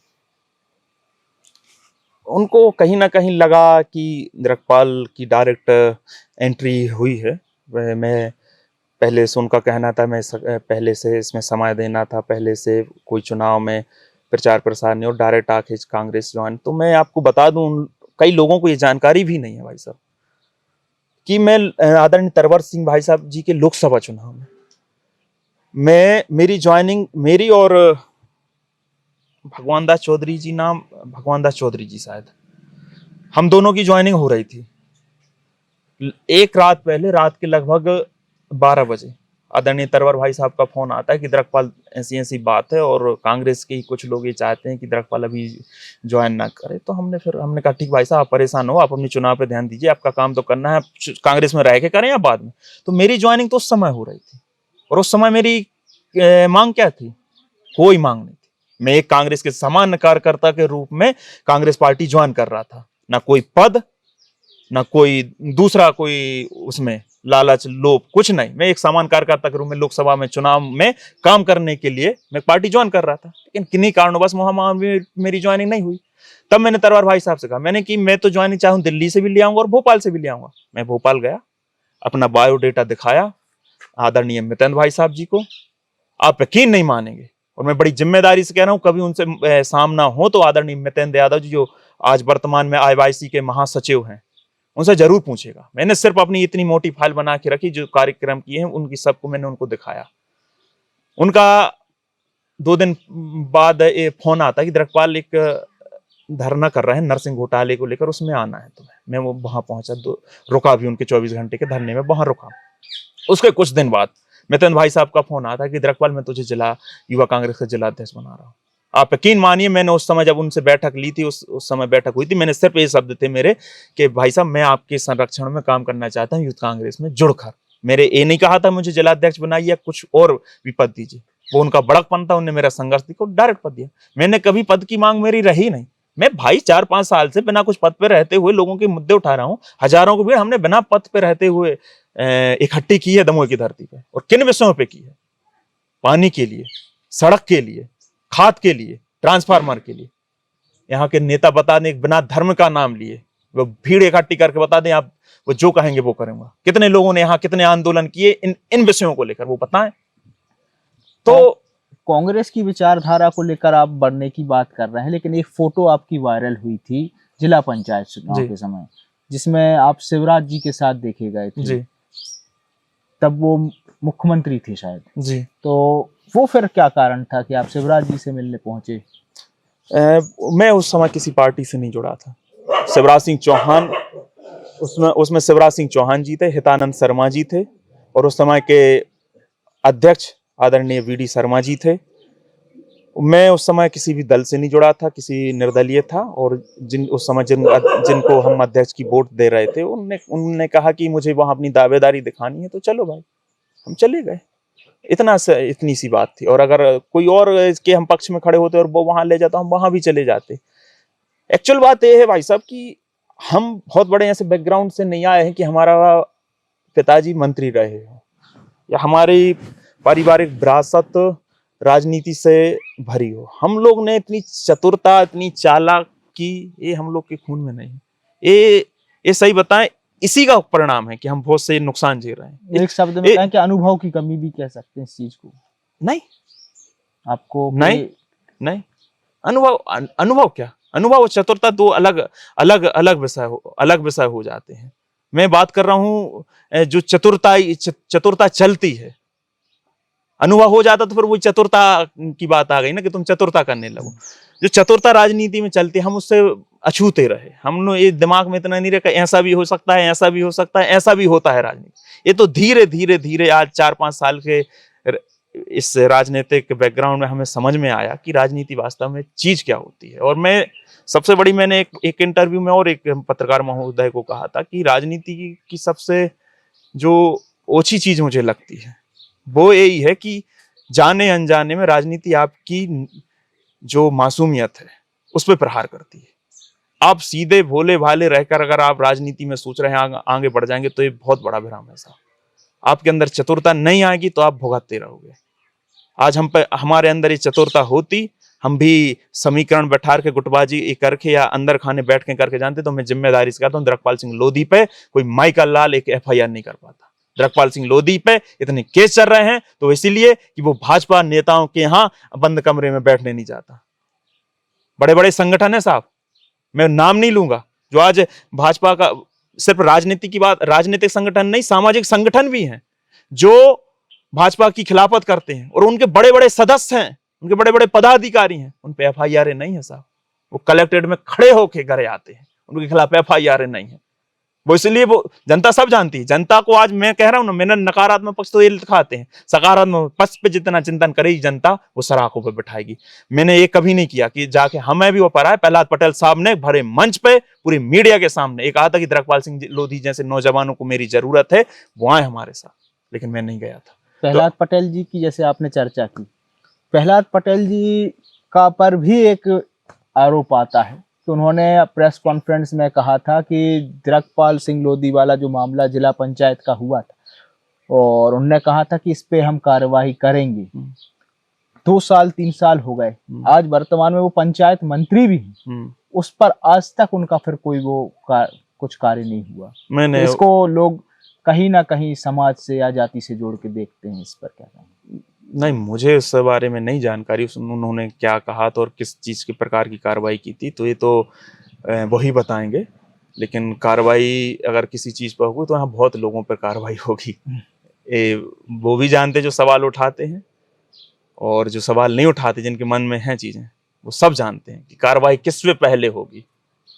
अब आपसे प्रश्न बनता है कि सबसे बड़ा आरोप आता है द्रकपाल सिंह लोधी पर कि वो ब्राह्मण समाज का विरोधी है, सनातन विरोधी है, सनातन की रीति रिवाजों का कहीं ना कहीं विरोध करता है। किस रीति रिवाज का विरोध करते बताएं आप?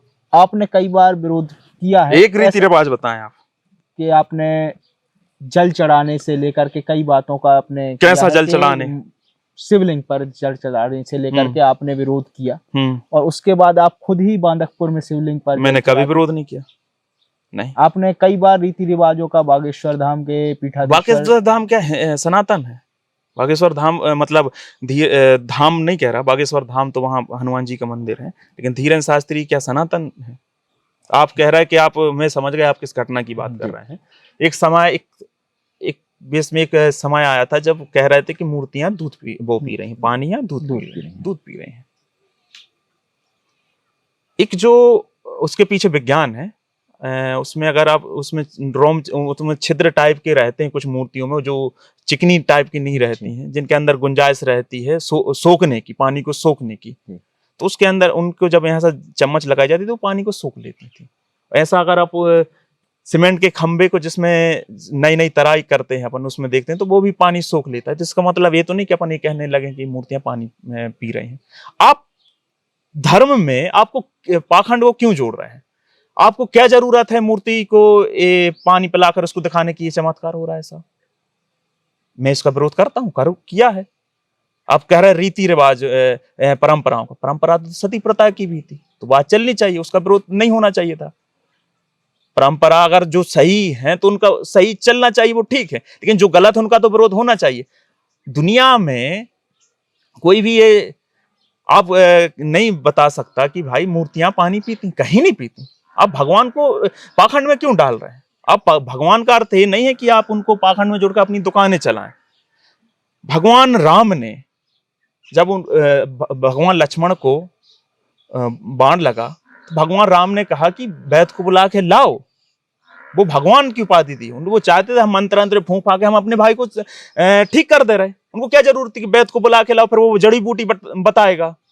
तो उन्हें एक संदेश दिया साहब कि जिसका काम जो है उसको करने दो। आज प्रेमानंद महाराज जी हैं, पूरा देश उनको सुनता है, पूरा देश उनकी भक्ति से प्रभावित है। उनकी दोनों किडनियां खराब हैं, वो किसके पास जाते हैं? किसी झाड़ फूक वाले के पास जाते हैं या डॉक्टर के पास जाते हैं? आप भी जल्दी स्वस्थ हो, मेरी ईश्वर से कामना है, लेकिन आप भी बीमार हैं तो आप किसके पास जाते हैं? झाड़ फूक वाले के या डॉक्टर पास? तो हमें क्या है भाई साहब, इस देश का दुर्भाग्य कि यहाँ विज्ञान को और वैज्ञानिक चेतना को वो तवज्जो नहीं दी गई है। धर्म अलग चीज है, विज्ञान अलग चीज है, पाखंड का विरोध अलग चीज है, परंपराओं को स्वीकार करना ना स्वीकार करना, ये सब चीजें अलग हैं। अगर मैं आज मैं कहने लगूं नहीं सती प्रथा का, मैं किसी भी कहने लगूं तुम सती प्रथा का फिर से होनी चाहिए, तो मैं अच्छा हो जाऊंगा। वो तो जो चीज गलत है वो गलत ही रहेगी। इस देश ने कभी भी वैज्ञानिक चेतना का सम्मान नहीं किया, इसलिए भुगत रहा है। आप बताइए, आप जिस कैमरे के सामने बैठे हैं वहां से आप ये माइक लगाए हैं, यहां से आपकी आवाज वहां वो कैप्चर कर रहा है। एक मोबाइल है जहां हजारों किलोमीटर दूर बैठ के इससे दूसरे व्यक्ति से बात कर सकते हैं। ये कोई बाबा कर पाया क्या आज तक? ये कर पाया क्या? ऐसी टेक्नोलॉजी वो दे पाए? जिस फेसबुक रील पे माध्यम से वो अपना पाखंड फैलाते हैं, वो भी विज्ञान की देन है। वो जो कुछ भी करते हैं, वो कहते हैं कि कई एक दो बाबाओं की रीलें आई हैं, मैंने उनमें कहते हैं कि गाय ऑक्सीजन लेती है और ऑक्सीजन छोड़ती है। ऑक्सीजन शब्द भी कहां से आया साहब? ऑक्सीजन शब्द भी आया तो वो विज्ञान की वजह से आया। आपको तो ही पता नहीं था कि ऑक्सीजन होती क्या है। आपको विज्ञान की कदर करनी पड़ेगी। अगर आप नहीं करेंगे तो आप भुगतते रहेंगे, देश पिछड़ता रहेगा। विज्ञान के प्रति सम्मान, वैज्ञानिक चेतना के प्रति सम्मान, हमारा संविधान कहता है कि देश में वैज्ञानिक चेतना का विस्तार हो, ये हमारा कर्तव्य है। अगर आप उसको नहीं फैलाएंगे तो आप भुगतते रहेंगे। कोई बाबा ऐसा मोबाइल नहीं बना पाया, ऐसा मोबाइल कोई बाबा नहीं बना पाया हजारों किलोमीटर। आज जितनी भी टेक्नोलॉजी है, दुनिया कहां से कहां पहुंच रही, वो विज्ञान के दम पे पहुंच रही है साहब। धर्म वो है जो आप अपना ईमानदारी से काम कर रहे हो, आप पत्रकारिता काम ईमानदारी से कर रहे हो, वो आपका धर्म है। वो भगवान देखेगा। भगवान ना अंधा है, ना मूर्ख है, ना बेवकूफ है, ना बहरा है। अगर आप अपना अच्छा काम कर रहे हो तो उसको देखेगा। ये दो कौड़ी के लोग हैं, जो पाखंडी लोग हैं, जो किसी को ना बताएं भगवान से बड़े वो नहीं है। अगर भगवान ईश्वर है तो वो छोटा व्यक्ति तो हो नहीं, वो तो सर्वव्यापी है ना। हमें क्या जरूरत पड़ेगी फिर उसको दिखाने की? उसको आप पानी पिला रहे हैं यार। तुम कहते एक तरफ उसने सृष्टि बनाई और दूसरी तरफ उसको तुम कहते इससे पानी पिलाओ, मूर्तियां पानी पी रही, चलो पी रही हैं, उससे भला क्या हो रहा है तुम्हारा? मैं मान रहा हूं पी रही, क्या हो रहा है उससे तुम्हारा? अब गीता के 4 श्लोक पढ़ लोगे उससे भला हो जाएगा, उपनिषद पढ़ लोगे तो उससे भला हो जाएगा। आपने एक सवाल और किया कि ब्राह्मण विरोधी। नहीं, मैं बिल्कुल ये कहता ना, हर चीज के एक माहौल ऐसा क्रिएट किया जाता है कि कोई भी उठता व्यक्ति है उसको किसी ना किसी चीज में ऐसा तोड़ो कि वो उसका नकारात्मकता इतनी तेजी से फैले कि वो टूट के हार के घर बैठ जाए। मैंने कहीं भी ब्राह्मण समाज का कहीं भी विरोध नहीं किया। विरोध किसी का किया है और दिखाया किसी का। एक समय तो मैं लोधी विरोधी था, आज ब्राह्मण विरोधी हूँ। कल शायद दूसरी समाज आए, वो कहने लगे दरकपाल फलाना विरोधी है। वो तो शुक्र है, मैं कई बार कहता हूँ कि यादव समाज का बड़कपन है कि उनने वो रने की महिला को पूरी यादव समाज से नहीं जोड़ा, ना वरना यादव समाज कहती कि दरकपाल यादव विरोधी। जैसे कि आपने एक रने का मामला उठाया, तो उसमें एक जैसे बात कही गई, कई लोगों ने ये उठाई कि जब ओबीसी वाली बात उठी कि रने वाले मामले में कि जो प्रताड़ित था वो भी और पीड़ित जो हुआ वो व्यक्ति भी और जिसने प्रताड़ित किया वो भी, दोनों ओबीसी थी। तो ओबीसी महासभा ने एक वर्ग की तो बात उठाई, दूसरे के पक्ष क्यों नहीं रखा? दूसरे पक्ष का मतलब यादव का पक्ष क्यों नहीं रखा? कि महिला का पक्ष किसी ने दिखाने की कोशिश नहीं की या उसकी बात सुनने की बात नहीं रखी गई? इसका आरोप आया कि अच्छा, ये एक पक्ष का की बात सुनी, दूसरे आपने ओबीसी की बात नहीं सुनी। गुंजाइश ही नहीं छोड़ी। उस महिला ने गुंजाइश ही नहीं छोड़ी साहब। आप गुंजाइश तो छोड़ती कहीं, आप जाती कानून के पास, आप संपर्क करती किसी उसी समाज के बड़े लोगों से, मतलब बड़े लोगों से तात्पर्य पदाधिकारी समाज के संगठन उनसे, या और भी जो समाज में आपको लगता है कि जो समाज में समाज इसकी सुनता है, उससे संपर्क तो करती। आप कानून हाथ में लेकर उसके मुंह पे चप्पलें मार रही हैं और माँ बहन जैसी अभद्र गाली दे रही हैं, और आप कह रही हैं आपका क्या पक्ष सुना। जैसा आपने गुंजाइश ही नहीं रखी पक्ष सुनने की। आप खुद ही अपने हाथ में कानून ले लिया था, आप ही न्याय अन्याय का आप ही सब कुछ कर रही थी। तो ये तो बिल्कुल वो बात है कि उनका पक्ष नहीं सुना, उनका पक्ष था ही नहीं, कुछ साहब कुछ था ही नहीं। उनका पक्ष सिर्फ इतना था कि मैं गाली दे आई हूं। आरोप ये आता है कि द्रकपाल सिंह लोधी जब भी बात करता है, अगर कोई लोधी समाज का व्यक्ति प्रताड़ित होता है तो उसके लिए तो द्रकपाल सिंह लोधी हमेशा खड़ा हो जाता है, हमेशा उसकी बात उठाता है। लेकिन अदर समाज का व्यक्ति कभी प्रताड़ित होता है या पीड़ित होता है तो द्रकपाल सिंह लोधी या तो मौन हो जाता है या पीछे हट जाता है। नहीं, ये चाहे देवकी नंदन का मामला हो, चाहे रनी का मामला हो, या अन्य पुराने भी कई मामले विषय ऐसे रहे हैं भाई, सबकी टीम के इससे मतलब सदस्य रहे हैं। तो कई बार ऐसा होता है जो आपका मित्र है उससे आप तो उसके लिए तो आप, और कई एक घटनाएं भी ऐसी रही हैं कि ज्यादा हाईलाइट हुई हैं, लेकिन ये कहीं नहीं रहा कि अन्य लोगों का विषय नहीं उठाया। मैंने जिस लांजी गांव का आपसे जिक्र किया था, लांजी गांव में एक भी लोधी नहीं होगा, खरे समाज के हैं और भी अन्य समाज के लोग हैं। मुझे क्या जरूरत थी फिर? तो मैं तो हर लोधी गांव में जाता, वहीं सिर्फ वहीं ट्रांसफार्मर रखवाता, उसी मोहल्ले में रखवाता। अगर किसी गांव में मैंने ट्रांसफार्मर रखवाया है तो वो उस गांव से में रहने वाले ब्राह्मण के घर भी उजाला जाएगा, दलित के घर भी जाएगा, आदिवासी के घर भी, लोधी के घर भी जाएगा। अगर मैंने आज कन्या घाट से होते हुए नुआ घाट पट्टी की सड़क हल्ला कर करके आज बनवाई, वहां डामल रोड है जहां इतनी सकरी म्याड़ थी, तो वहां हर समाज के लोग हैं, 4-5 गांव पड़ते हैं। अदरौटा से होते हुए निकली है, वहां ब्राह्मण समाज भी, ये सब समाजें रहती हैं। सबके लिए मैंने जो विषय उठाए हैं वो सबकी भलाई की है, किसी एक समाज से जुड़ा विषय नहीं है। होता क्या है, आपको जिसको तोड़ना हो, या तो एक जात का विरोधी बता दो या एक जात का पक्षधर बता दो, उसको जातिवादी नेता बता दो, सो उसको जनता के बीच में जातिवादी नेता कह के प्रचारित कर दो ताकि उसका कद वैसे ही गिर जाए। लेकिन ये चाह के भी नहीं कर सकते साहब। अगर मैं किसान की बात करता हूं तो किसान हर एक जात से आता है। किसान की खाद की लड़ाई लड़ता हूं तो वहां ब्राह्मण भी खड़े होते हैं लाइन में, लोधी भी, यादव भी, कुर्मी भी, सब खड़े होते हैं। ये तोड़ने वाले कुछ भी करते रहे साहब। एक चीज आप ध्यान रखिए, जिसके अंदर संघर्ष करने की क्षमता है, जिसके अंदर विषय उठाने की प्रवृत्ति है, वो कभी पीछे नहीं हट सकता। आपने किसानों का जिक्र किया, किसानों की अगर चर्चा करें तो किसान तब भी परेशान था जब कांग्रेस की सरकार थी, आज भी परेशान है। खाद के लिए किसान आज भी जूझ रहा है, भावांतर के लिए आज भी लड़ रहा है, अपनी फसल बेचने के लिए उचित रेट के लिए परेशान है, आज भी उसको सूखा के मुआवजा के लिए या फिर अतिवर्षा के मुआवजा के लिए वो जूझना पड़ रहा है। और आप खाद के लिए तो लाइन में लगा देख ही सकते हैं। तो किसान की इस स्थिति को कैसे देखते हैं कि क्या कारण है कि किसान की ये स्थिति है और कैसे ये सुधरेगी? कुछ कारण नहीं है भाई, सब खुद किसान जिम्मेदार है। मैंने एक मूंग के लिए आंदोलन किया था और बहुत 2-3 दिन पहले से फेसबुक पे पोस्ट डालें कि मूंग खरीदी के लिए हम आंदोलन करेंगे, आप सब साधारण मंदिर रहते हैं। मैंने किसी को फोन नहीं लगाया था कि आप आए, वहां आए और वहां चल के आंदोलन करना है। वहां आए 30-40 लड़के थे, उनमें से ज्यादा सभी लगभग सभी मेरी टीम के हिस्से थे। एक आम किसान उसमें से कोई नहीं था। दूसरी तरफ मैंने रने का विषय उठाया था। रने के विषय का एंगल जातिवाद से जुड़ा था। उसमें कितनी भीड़ थी आपने देखी। ये बड़ा डिफरेंस है साहब।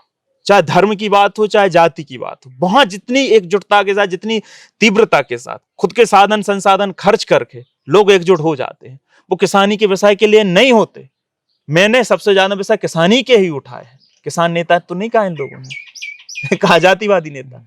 उसमें ज्यादा भीड़ होती है, क्योंकि जिसमें ज्यादा भीड़ दिखेगी उस व्यक्ति का कद वैसा दिखाया जाता है। एक किसान के सबसे बड़ा दुर्भाग्य यही है कि नेताओं की रैलियों में, धार्मिक आयोजन में जिसका फायदा नेता लेते हैं, ऐसे में किसान एक संदेश में चला जाता है और जब खुद के पेट की बारी आती है कोई खड़ा नहीं होता। आज मक्का, यहाँ मक्का ही रखी है मेरे यहाँ, कैमरा करेंगे तो कैमरा में दिखेगी, मक्का की कीमत 1000, 1200, 1300 बिक रही। कोई किसान आवाज क्यों नहीं उठा रहा कि हमारी एमएसपी पे खरीदी करो?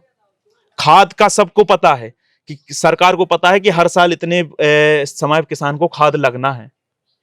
एक सरकार भी इंसानों से ही चल रही है, नीचे से लेकर ऊपर तक अधिकारी, सबकी लिंक है, सब फोन कॉल है, सबके नंबर, पूरा सिस्टम है भाई साहब आज। लेकिन फिर भी ये बार बार क्यों किसानों को खाद में लाइन में खड़ा होने लगा? किसान कौम, बुंदेलखंड की किसान कौम, प्रदेश की किसान कौम वो कौम है जो लड़ना नहीं जानती है। आप एक वीडियो, सिंगल वीडियो बता दें जहां पंजाब हरियाणा के किसानों को आप लाइन में खड़ा देख रहे होंगे खाद के लिए, सिंगल वीडियो बता दें, नहीं खड़े होते, क्योंकि वहां का एकजुटता है। मैंने हजारों बार अपने भाषणों में जिक्र किया है कि मैं धन्य मानता हूं पंजाब हरियाणा के किसानों को, जिन्होंने कम से कम 1.5 साल टीवी पर किसानों की चर्चा तो रखवाई। देश की सबसे बड़ी आबादी, जो देश का पेट भर रही, लगभग 70% से ज्यादा आबादी किसान है। पूरे महीने का या पूरे साल का, मैं जिम्मेदारी से कहता हूं, कोई भी बड़ा चैनल उठा के दे लिए 70 मिनट भी आपको किसान की खबर नहीं दिखती वहां पे। ये बड़ा दुर्भाग्य है देश का, सबसे बड़ा कमजोरी हमारी पत्रकारिता की, लोकतंत्र के चौथे स्तंभ की और स्वयं किसान की। आप करें आंदोलन, खड़े हो, उनकी मजबूरी बनेगी दिखाने के लिए। उनके अंदर इतनी नैतिकता नहीं बची है इस गोदी मीडिया के अंदर कि वो किसानों की बात दिखाए। आपने तो ढेरों किसानों को कवर किया, आपने तो पीड़ा देखी, उन्हें 500 से ज्यादा गांव घूमे, किसानों ही के घूमे ना आपने, तो वो पीड़ा तो आपने देखी होगी। और जब आप ग्राउंड पे जाते हैं तो वो पीड़ा, वो दर्द समझ में आता है। हम यहाँ बताने लग जाएं, आपकी एक अलग से इंटरव्यू लेना पड़ेगा किसानों की पीड़ा है क्या। किसान कहीं ना कहीं, देखो, किसान एक बात कहता है कि आंदोलन करने के लिए यहाँ के किसानों के पास संसाधन नहीं है, पैसे नहीं है, आंदोलनों में जा नहीं सकता, इसलिए आंदोलन नहीं करता क्योंकि गरीब है। आमतौर पे एक रहता है ना, यहाँ के किसानों का एक तर्क है कि किसान यहाँ का आंदोलन नहीं वो करता, गरीब है इसलिए आंदोलन नहीं करता। एक्चुअल बात यह है कि आंदोलन नहीं करता इसलिए गरीब है, गरीब है इसलिए आंदोलन नहीं करता, ये गलत बात है। आंदोलन नहीं करता इसलिए गरीब है, ये हकीकत बात है। आपको लड़ना पड़ेगा अपने हक अधिकारों के लिए। आज देश की सबसे बड़ी लड़ाई है एमएसपी। एमएसपी पे अगर आप लड़ाई नहीं लड़ोगे, आपका उद्धार ना तो लाडली बहना कर पाएंगे और ना वो 6 महीना में किसान सम्मान निधि आ रही है वो कर पाएंगे। आपको अपनी फसल को उचित दाम नहीं मिलेंगे, आप ऐसे ही परेशान होते रहेंगे। किसान से बड़ा विषय इस देश में दूसरा है ही नहीं, और उसी पे सब मौन रहते हैं। अब आपसे जानना चाहेंगे कि जैसे किसानों की आपने समस्या उठाई और कई विषय उठे, एक सवाल मेरे एक मित्र हैं और वो शायद आपके भी कभी मित्र हुआ करते थे, कभी बड़े भाई भी हुआ करते थे। उनका एक प्रश्न था कि रखपाल सिंह से ये जानना है कि आप ब्राह्मणों को क्या समझते हैं, भारतवासी या यूरेशिया से आए आगंतुक? क्या मानते हैं आप, क्या सोचते हैं, आपकी विचारधारा क्या मानती है कि वो भारत के निवासी हैं, भारत के वासी हैं या बाहर से आए? मनोज कुमार पांडे जी का नाम सुना आपने? जी। कौन है? नहीं, कौन है? आपने नाम सुना था मनोज कुमार पांडे? तो ढेर कुमार पांडे तो एक मिलिट्री में ऑफिसर थे, कारगिल में शहीद। आप अगर नाम नहीं बता पाते ही आपको टोकते। कारगिल में शहीद हुए, शहीद चंद्रशेखर आजाद साहब, ये भी ब्राह्मण थे। और ढेर सारे कारगिल में और भी योद्धा रहे होंगे, वो भी ब्राह्मण थे। हमारे ढेर सारे मित्र हैं, वो भी ब्राह्मण हैं। इस देश में, इस देश को बनाने में, इस देश में जितना भी योगदान किसी अन्य समाज का है, उतना भी ब्राह्मण समाज का, हर एक समाज का यहाँ सामान्य योगदान है। ये कोई नहीं कह सकता कि इस समाज का इस धरा पे कुर्बानियां यहाँ सबने दी हैं साहब।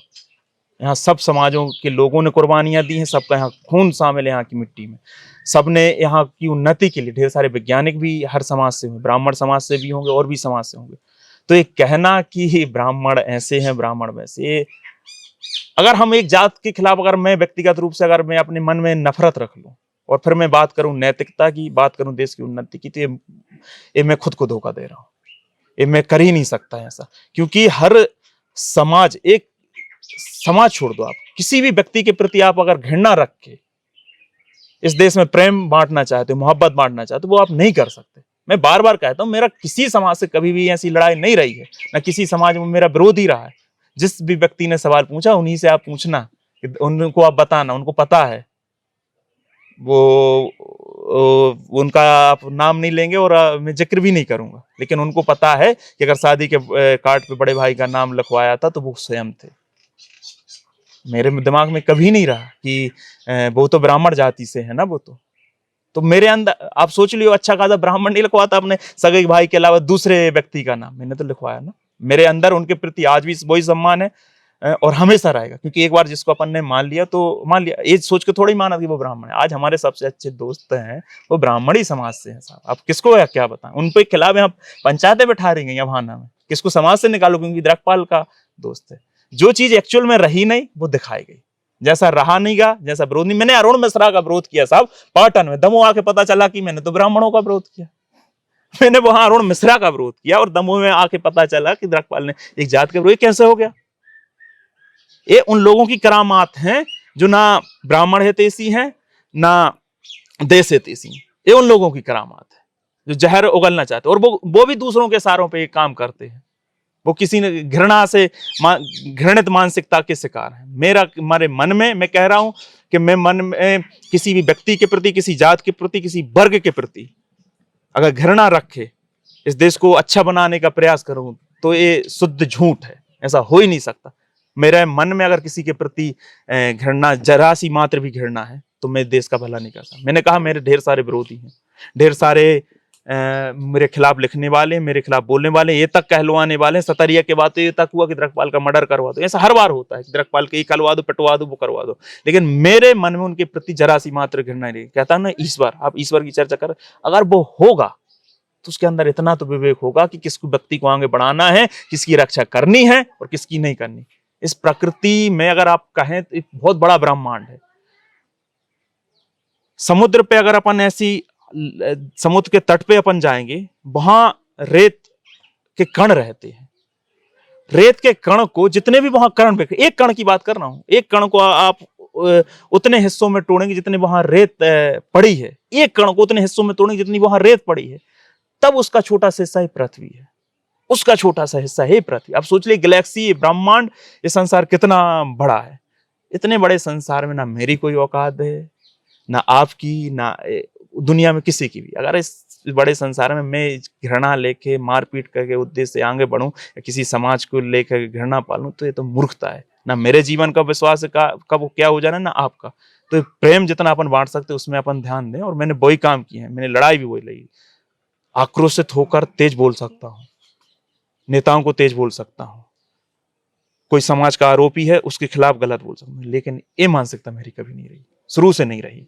अब आपसे जानना चाहेंगे कि जो आपके कई मित्र रहे, कई आपके सहयोगी रहे और शुरुआती दिनों के साथी भी रहे, वो आपसे धीरे धीरे कहीं ना कहीं पीछे छूट गए या दूर हो गए, लेकिन नए लोग जुड़ते गए और पीछे वो छूटते गए। क्या कारण देखते हैं कि वो आपसे दूर हो गए? दूर तो नहीं हुए, बीच में लोगों को लगता जरूर लोगों से भेंट मुलाकात नहीं हो पाती, लेकिन आज हम जब आप देखेंगे मेरा लगा, मैं कई बार मैं नाम का जिक्र करूं, बिल्कुल, चाहे सौरभ तिवारी जी हों, चाहे आपके सुनील लोधी हों, उनसे भी फोन पे बात होती है, या फिर प्रवीण चंद्राकर भी, अब आप उनसे भी फोन पे बात होती है। प्रवीण से तभी फूल सिंह बरैया जी आए थे, तो हम लोग ने उनका साथ में खड़े होकर स्वागत किया था। लेकिन अब वो गर्मजोशी, वो दोस्ती, या फिर एक साथ एक किसी आंदोलन में साथ दिखना, वो कई लोगों के साथ हम तो लगातार आंदोलन कर ही रहे हैं।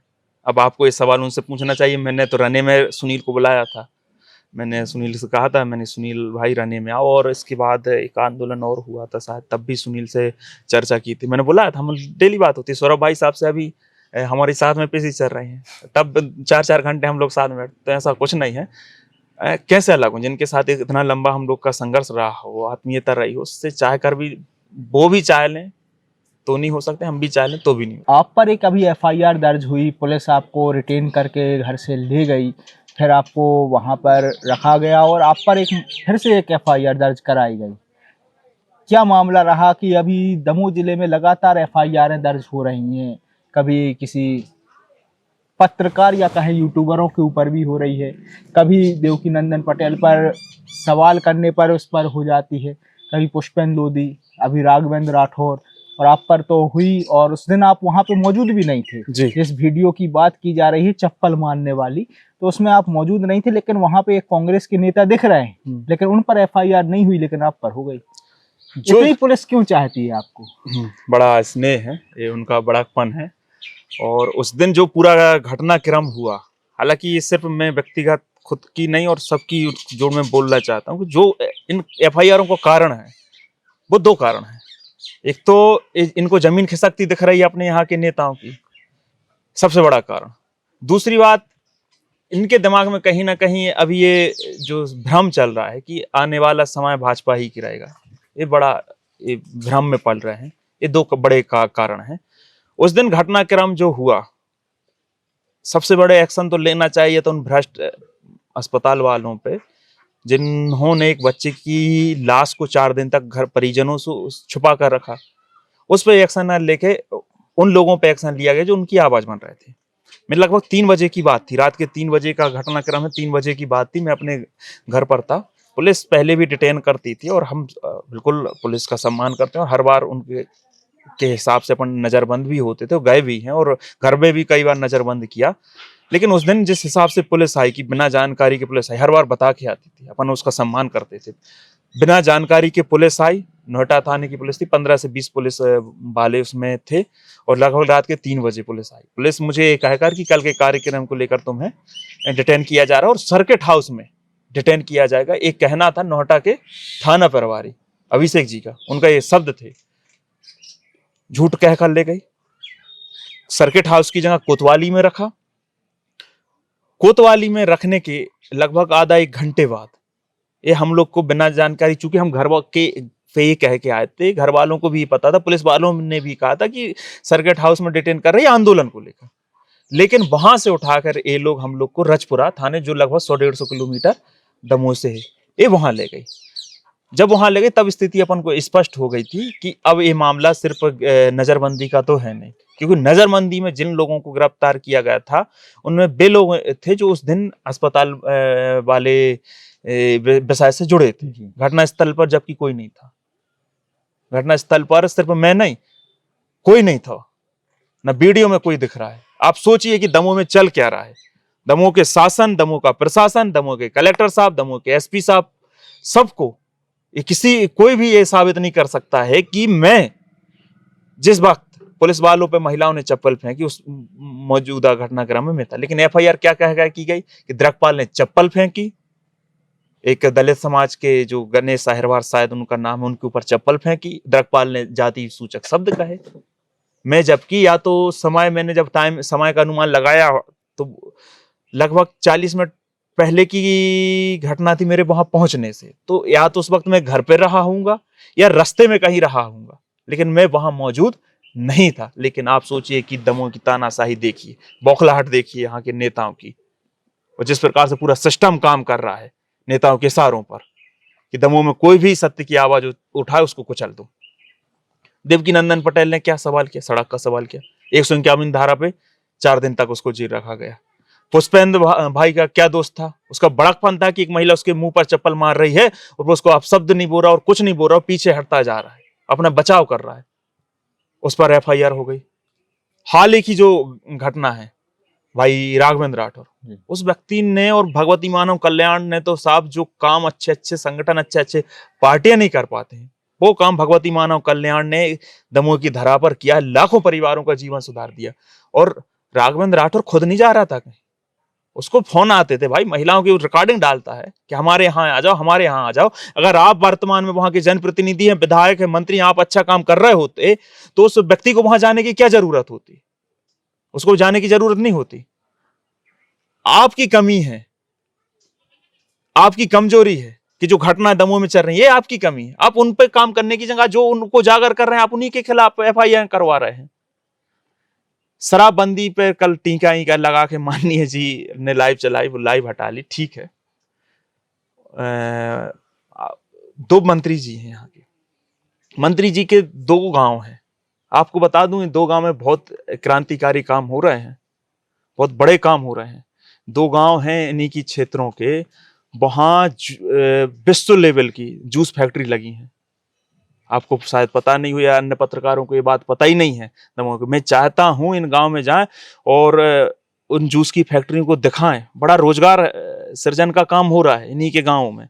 बहुत मिनरल से भरे हुए वो जूस हैं, वो इनके गांव में भर रहे हैं। गांव के नाम मैं बता रहा हूँ, उसी पे आ रहा हूँ कि मैं बड़कपन से बड़ा प्रभावित हूँ साहब मंत्रियों जी के। कितना बड़कपन है, कितना बड़ा काम कर रहे हैं वो अपनी विधानसभा में जूस फैक्ट्रियां लगवा कर, और जनता में उसका हल्ला भी नहीं किए। बड़कपन देखिए आपकी। हम नहीं चाहते कि इसका श्रेय हम लें। एक जूस की फैक्ट्री है नोहटा, जो कि निज निवास है मंत्री जी का। उनके घर से मुश्किल से 4 या 5 किलोमीटर दूर पट्टी गांव है, केवलारी पट्टी है, बेड़ियों की पट्टी भी कहलाती है, पट्टी गांव है। एक वहां पे बहुत भव्य जूस की फैक्ट्री लगी है, मतलब छोटी छोटी लगी है, हर गांव में, हर घर में वो फैक्ट्रियां लगी हैं। एक दूसरी फैक्ट्री है आपके पथरिया क्षेत्र के बोतराई गांव में। तो ये दो पूरे दमोह जिले में बड़ी जूस की फैक्ट्री हैं, जिनको पत्रकार महोदय को मैं चाहता हूं इस वीडियो के माध्यम से वो जाएं उन गांवों में। वहां के, हालांकि वहां के जो थाना पर जिन थाना क्षेत्र में आते वहां के थाना प्रभारी आए दिन वहां जाते हैं और अपने कांस्टेबलों को लेकर जाते हैं। वहां जूस घर के लिए भी लाते हैं, खुद भी वहां जूस रखते हैं और जूस फैक्ट्री वाले उनको जूस देते हैं, वो जाते हैं, जूस पीते हैं। बहुत अच्छा ये वो काम चल रहा है। और मंत्री जी भी जहाँ 5 किलोमीटर दूर है पट्टी गांव। मैं चाहता हूँ वो आप मीडिया वालों से कहना चाहता हूँ, उनको दिखाएं, इतना बड़ा काम कर रहे हैं। जैसे नरसिंगगढ़ फैक्ट्री है जिसमें रोजगार मांगने का काम करते हैं, कहीं ना कहीं ये उनका इसलिए भी इस चीज को छुपा कर रखा है कि ऐसा ना हो कि दमोह की बहुत बड़ी आबादी ये कहने लगी कि हम इसमें रोजगार दो। और अब वो फैक्ट्रियां में सिर्फ इतना रोजगार चल रहा है कि जिस घर है उन्हीं के घर वालों का रोजगार चल पा रहा। तो ये उनकी चिंता भी जायज है कि इससे पूरा दमोह का व्यक्ति रोजगार ना मांगने लगे और ये ना कहने लगे कि जिस तरह की फैक्ट्रियां इन गाँव में लगी हैं भाई हमारे गाँव में भी लगवाओ। गाँव के ना कहने लगे, इसलिए वो उसको गुप्त में रखे हुए हैं। बोतराई गाँव और बेड़ियों की पट्टी कहलाती है, केवलारी पट्टी है, हमारे गांव नदी से तो उस पार ही है। ये बहुत और ये प्राचीन समय से हो रहा है साहब, आपको बता दूं। एक काम यहाँ जूस बनने का काम बहुत लंबे समय से हो रहा है, इनको भी दिखाएं। कलेक्टर साहब भी आए, एसपी साहब भी आए, इन दो गांव में आए। कलेक्टर साहब सॉस की फैक्ट्री में तो आए थे, हमारे पथरिया में आए थे। हाँ। तो मैं कहता हूँ बड़ी जिम्मेदारी से कहता हूँ, बेड़ियों की पट्टी कहलाती है उनमें आए और बोतराई गांव में जाएं। और जो शराबबंदी का जो शराब की वास्तविकता है वो आपको इन गांव में जाके पता चलेगी। आपको पता चलेगी कि आपके मंत्री, आपके विधायक और आपके स्थानीय थाना प्रभारी कितने जिम्मेदार हैं। आपको इन गांव में जाके आपको हकीकत पता चल जाएगी। और आप जिस राघवेंद्र सिंह राठौर जी को जिस प्रकार से आपने झूठे FIR में फंसाने का काम किया है, उसकी हकीकत भी आप दमोह को देखेगी। क्यों ऐसे लोगों को तोड़ना चाहते हैं। हर उस व्यक्ति की बारी आएगी साहब जो सत्ता के खिलाफ है, इन लोगों के खिलाफ है। ये नहीं चाहते, इनकी जड़ें कमजोर हैं, इनकी जड़ें मजबूत नहीं है। आप जो व्यक्ति, एक दौर था 90 के दशक का दौर, जहां व्यक्ति लोगों की समस्याएं उठाकर जन आंदोलन करके नेता बनता था। ये नेता कैसे बने हैं? आप अपनी नजर में नेताओं का 5-10 साल पुराना जो जब मंत्री विधायक नहीं थे, इनका इतिहास उठाकर देखिए, ये करते क्या थे। आपको समझ में आ जाएगा हम विधायक मंत्री बने कैसे। ये किसी ना किसी नेता के पैर धोकर, उसकी चरण वंदना करके ये मंत्री विधायक बने हैं आज। ये जनहितैषी काम से, जन आंदोलन से, किसी सामाजिक मूवमेंट से या किसी ऐसे काम से उठ के, किसानों के मुद्दों से उठ के नेता नहीं बने हैं। ये किसी एक व्यक्ति विशेष की, किसी पार्टी के व्यक्ति विशेषों की चरण वंदना करके नेता बने। इनकी जड़ें मजबूत नहीं है। और जब ऐसे व्यक्ति नेता बनते हैं, ऐसे व्यक्ति मंत्री, विधायक, सांसद बनते हैं, तो ये जरा से विरोध से बौखला जाते हैं। इनको लगता है कि हमारी जड़ें उखड़ ना जाएं। और जो मजबूत होता है, जो जनता के बीच जाकर हमारा कितना विरोध होता है, क्या क्या नहीं लिखा जाता। हम उनके ना मंत्री है ना विधायक है, लेकिन हम नहीं घबराते, क्योंकि हमें पता हम कौन से विषय उठा रहे हैं और हम कौन सी राजनीति कर रहे हैं। वो राजनीति कर रहे हैं जिनका जनता का भला हो रहा है। उसमें हमें छुटपुटी ये लोग हमारा विरोध करके फेसबुक पे हमें तोड़ नहीं सकते। तो उनको पता है अच्छे से कि हम क्या काम कर रहे हैं और वो क्या काम कर रहे हैं। उन्हें कभी किसान के लिए बात नहीं की। मैं तो कहता हूँ किसी दिन इंटरव्यू लेना, उनसे पूछना MSP पर। अरे देते ही नहीं हम तो कब से MSP लेटर भी दिया है उनको, उनसे ऑफिशियल लेटर भी दिया है, उनसे MSP पर सवाल पूछना कि किसानों के लिए एमएसपी क्या है, किसानों के लिए एमएसपी की आप बात क्यों नहीं करते हैं, तो उनके पांव ढीले पड़ जाएंगे। उनको जमीन से जुड़ी चीजें पता ही नहीं है। आपने कल किस प्रकार से हास्यप्रद जो लाइव थी पूरे दमोह ने देखी है, वो लाइव में मजाक का पात्र बने हैं मंत्री जी। इस तरह को मजबूरी में उनको हटानी पड़ी है। उसी लाइव में कह रहे हैं ना वो फेसबुक किया है, राघवेंद्र सिंह राठौर को वो फेसबुक किया कह रहे हैं। आप तो मंत्री हैं ना साहब, अगर आप मंत्री हैं और आपको एक फेसबुक किया कि बात एक फेसबुक के लिए आपको फेसबुक पर लाइव आना पड़ रहा है, तो आप सोचिए कि आपका कद क्या है। आना तो फेसबुक ही पे पड़ा, आना फेसबुक पर पड़ा, लेकिन आपका भी कद क्या है। आप कितने जल्दी बौखला रहे, कितने उतावले हो रहे हैं। जिस व्यक्ति के अंदर, जिस राजनेता के अंदर अपने विरोध करने की क्षमता ना हो, जिसका अंदर इतना धीरज ना हो, वो राजनीति में कभी आगे नहीं बढ़ सकता। उसको राजनीति बिल्कुल त्याग देनी चाहिए। विरोध एक बड़ा सकारात्मक पक्ष है। अगर आपका विरोध हो रहा है तो उससे आपकी कमियां उजागर होनी, उसमें सुधार करने का मौका मिलेगा। अगर कोई गांव में शराब को लेकर विरोध हो रहा है तो उसमें आपको जान के उस गांव वालों की सुननी चाहिए। ये नहीं कि जो लोग विषय को उठा रहे हैं उन्हीं को कुचल दो, ये नहीं करना चाहिए। दूसरी बात मैं बड़े सम्मान से कहना चाहता हूं, यहाँ की पुलिस भी सम्मानीय है। उस लाइव में मैंने सुना, ये कह रहे हैं कि माननीय राहुल सिंह जी से बात हुई, उनने शब्द लिए माननीय राहुल सिंह जी, उन्होंने कहा मेरी उनसे भी बात हुई, उनने फिर शब्द लिए माननीय लखन पटेल जी, उनसे मेरी बात हुई। फिर उसी लाइव में ने क्या कहा, मैंने बोला यार एसपी तुम वो देखो यार वीडियो वगैरह देखो। वो एसपी यार व्यार यार एसपी ये क्या शब्द है।